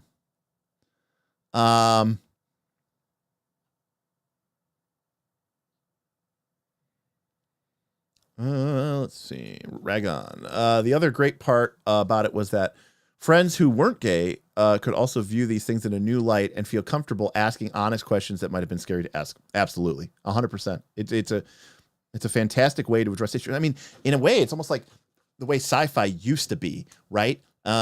Where sci-fi was a great way for people to talk about sensitive issues in a way that allowed you to sort of not only have the conversation, but also to really sort of examine it from an unbiased viewpoint. And I think that is fantastically powerful. So I love that. We had a super chat, another one from Great Role Playing Debbie. Do I have one here?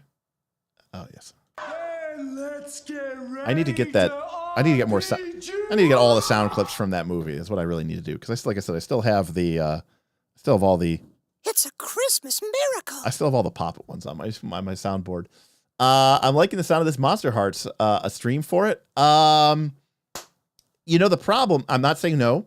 I mean, obviously it's a very generous super chat. There's a tendency, especially with our sort of specialized streams so far to date, to be kind of silly and jokey about it. And while I don't think that that means that the game needs to be this like super dreary, depressing, super hyper sensitive thing.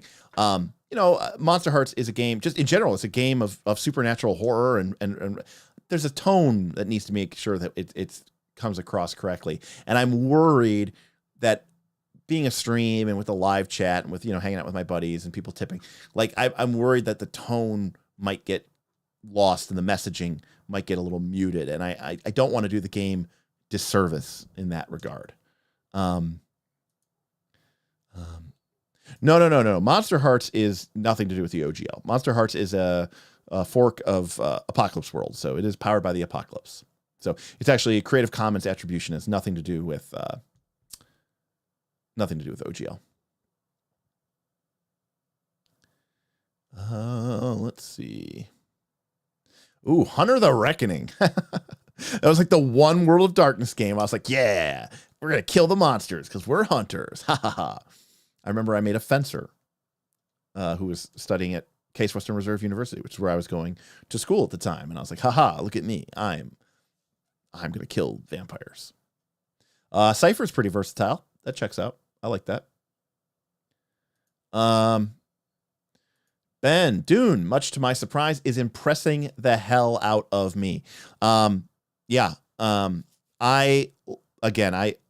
the 2D20 system in general, but I feel like it not only has they made great improvements to it, and I haven't been as surgical with my exploration of it as you have been, but certainly I've been benefiting from your read through to examine the book.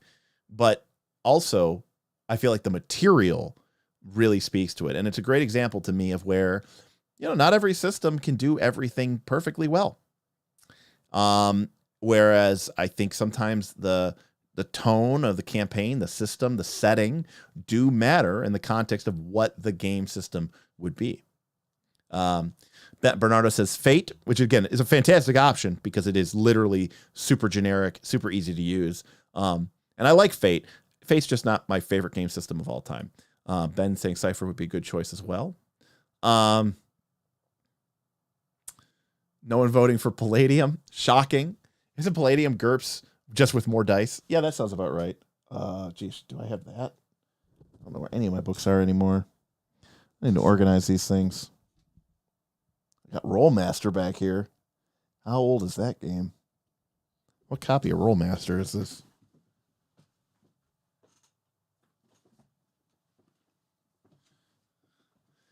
Look at that. Look at that bad boy. Look how cool games used to be. They're like, you know what? We're just going to this thing's going to come 3-hole punched. This is 1995, second printing.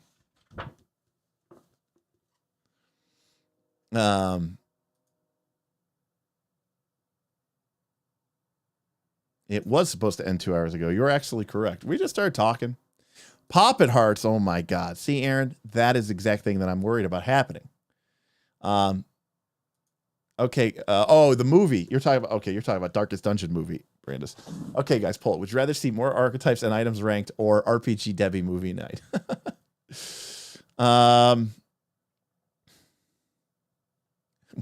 welcome to Derek Streams. It happens. It does happen. You know what it is? It's been a busy week.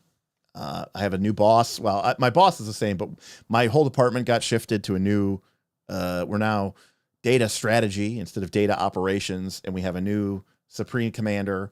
And, we had a bunch of meetings this week with him and, laying out new guidelines and all this other stuff. And it's just like, so it's nice to just be able to sit here and talk about, stuff that's awesome and fun and stuff like that. So it's fantastic. Good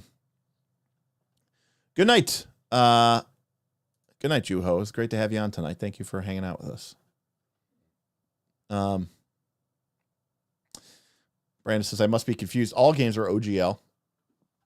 And in OLG 3.0, all licenses are not OGL are no longer authorized, including other companies. That's correct. All games are OGL, including games that were made before the OGL was even made.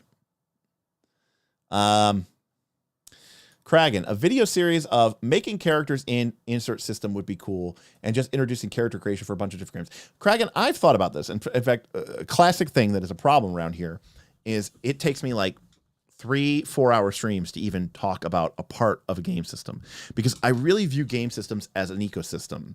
And I think sometimes that showing you how to make a character or talk about the rules doesn't fully, like people go, oh, okay, that's cool. And I go, no, you don't get it. It's not, you just think it looks cool. You don't understand how all these gears and cogs work together to create an experience that is altogether interesting and unique. And I'm not selling that to you if I just show you how to make the characters. So while I do love the idea of that, and we did a first look last month. I want to try to do one first look a month where it's just a stream where I take a brand new RPG that I've never seen before. I buy the PDF, I open it up on stream, and we start going through it. I might know a little bit about it from like marketing blurbs, but I've never actually read through the book. And that's, I think, a really great experience, because that I don't have an agenda there. I'm not trying to impress upon you how cool this game is, because I'm just looking at it for the first time myself. But for games that I do know and I do like, I do have an agenda, and I do want you to fall in love with the game system as well. So, and then quit your Pathfinder 2 or your 5th edition game and go play that game instead. That is my secret agenda.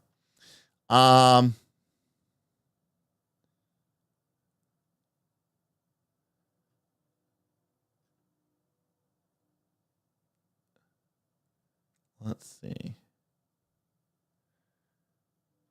Finland. Well, Juho, if you're watching the VOD, thank you for watching.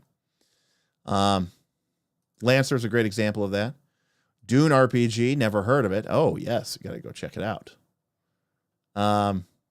Choose one D&D. I love Palladium, but my friends don't. Shadowrun, you need 1,000,000 D6s. I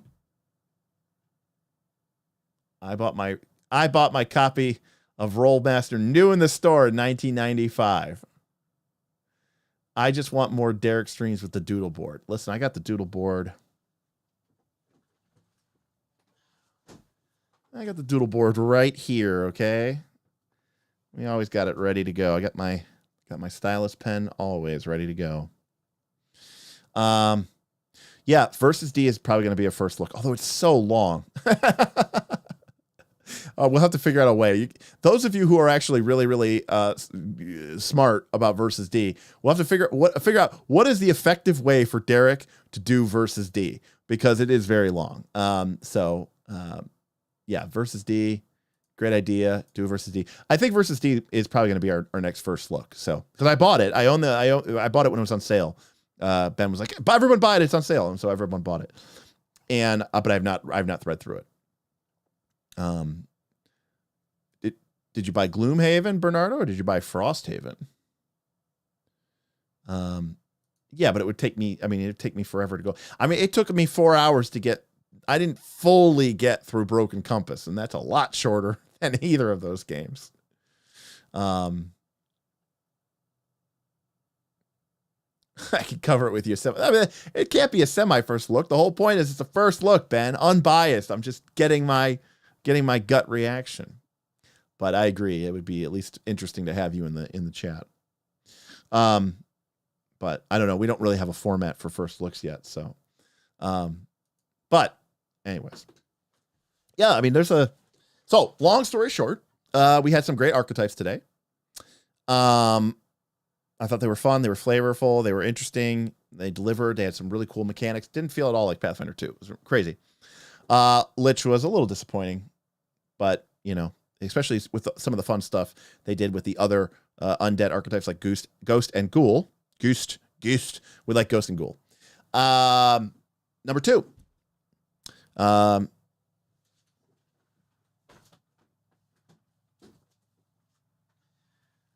Number 2. A lot of companies in the 2000s stole Wizards of the Coast and took advantage of them being really nice and giving out their rules for everybody. they didn't mean for you to just copy them and sell them. And these people, these people stole the most. Come on, camera. There's apparently a new camera out, the Lumix, which is supposed to be really great at tracking eyes. But yeah, I stole it. Pathfinder stole the most. D&D wants to change that. Can't blame them. So yeah. Oh yeah, my Pathfinder book is messed up. Got the binding, the duct tape binding. It's still kind of slanted. It doesn't really line up. We got the crinkled tabs. I don't know what happened here in the inside of it. It's all busted and chipped and faded. Chunks from the binding are missing. Pages are ripped and torn and dog-eared. Of Theft Finder. Yeah, Theft Finder is... Listen, you know what Theft Finder was? There was a company called ISO, and they took Pathfinder, and they just copied it because it got released under an OGL as well. And they just kept making copies of copies of copies. And you know what? I don't know if you've ever heard of this, but if you make a copy of a copy of a copy, like in a Xerox machine, or like with data, the quality just gets worse and worse and worse and worse. So yeah, turns out there's actually an advantage to being innovative and creating new stuff. Who knew? You take a risk. You do. You take a big risk. But we live in an era of social media, and you can find your audience. And if you have an interesting idea, I guarantee you there's probably 1,000 people out there who will kickstart it. So we live in a time where you can get away with just, chasing cool ideas and making cool games. So I think that's awesome. And who knows, maybe we'll see another, like I said, when I liked the 4th edition D&D, but when it came out, and the D&D monolith exploded, and some people went to Pathfinder 1, some people went to 4th edition, but so many other people started playing so many other games, and things like Powered by the Apocalypse, which was just a very, very, very niche thing, exploded, and we saw the growth of a lot of different games, a lot of different game sectors, and I'm here for it. So maybe that'll happen again.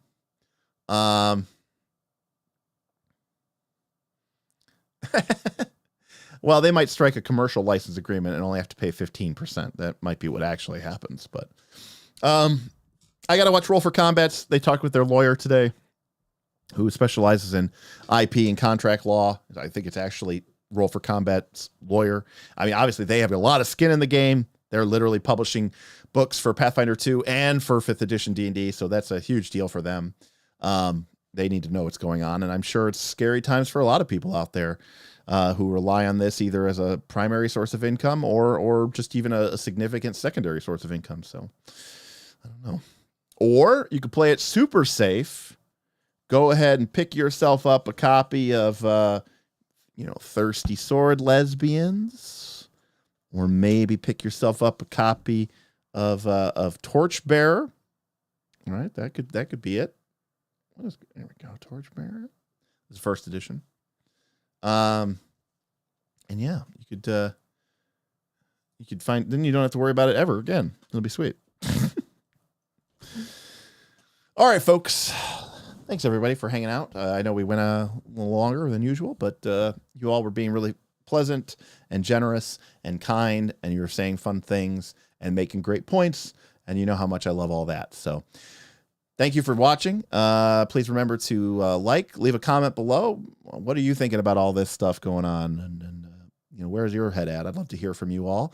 And of course, if you're interested in having these conversations all the time, why don't you check out our Patreon, patreon.com/nightsoflastcall, where you can join our Discord, our private Discord, get access to all of our bonus videos, exclusive content, and access to our incredible community where we can play games and chat and have fun and get exclusive videos there as well. So all that stuff's great. Check us out next time. We'll be back next week. Until then, everybody take care, and I'll see you next time on Knights of Last Call.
Bye.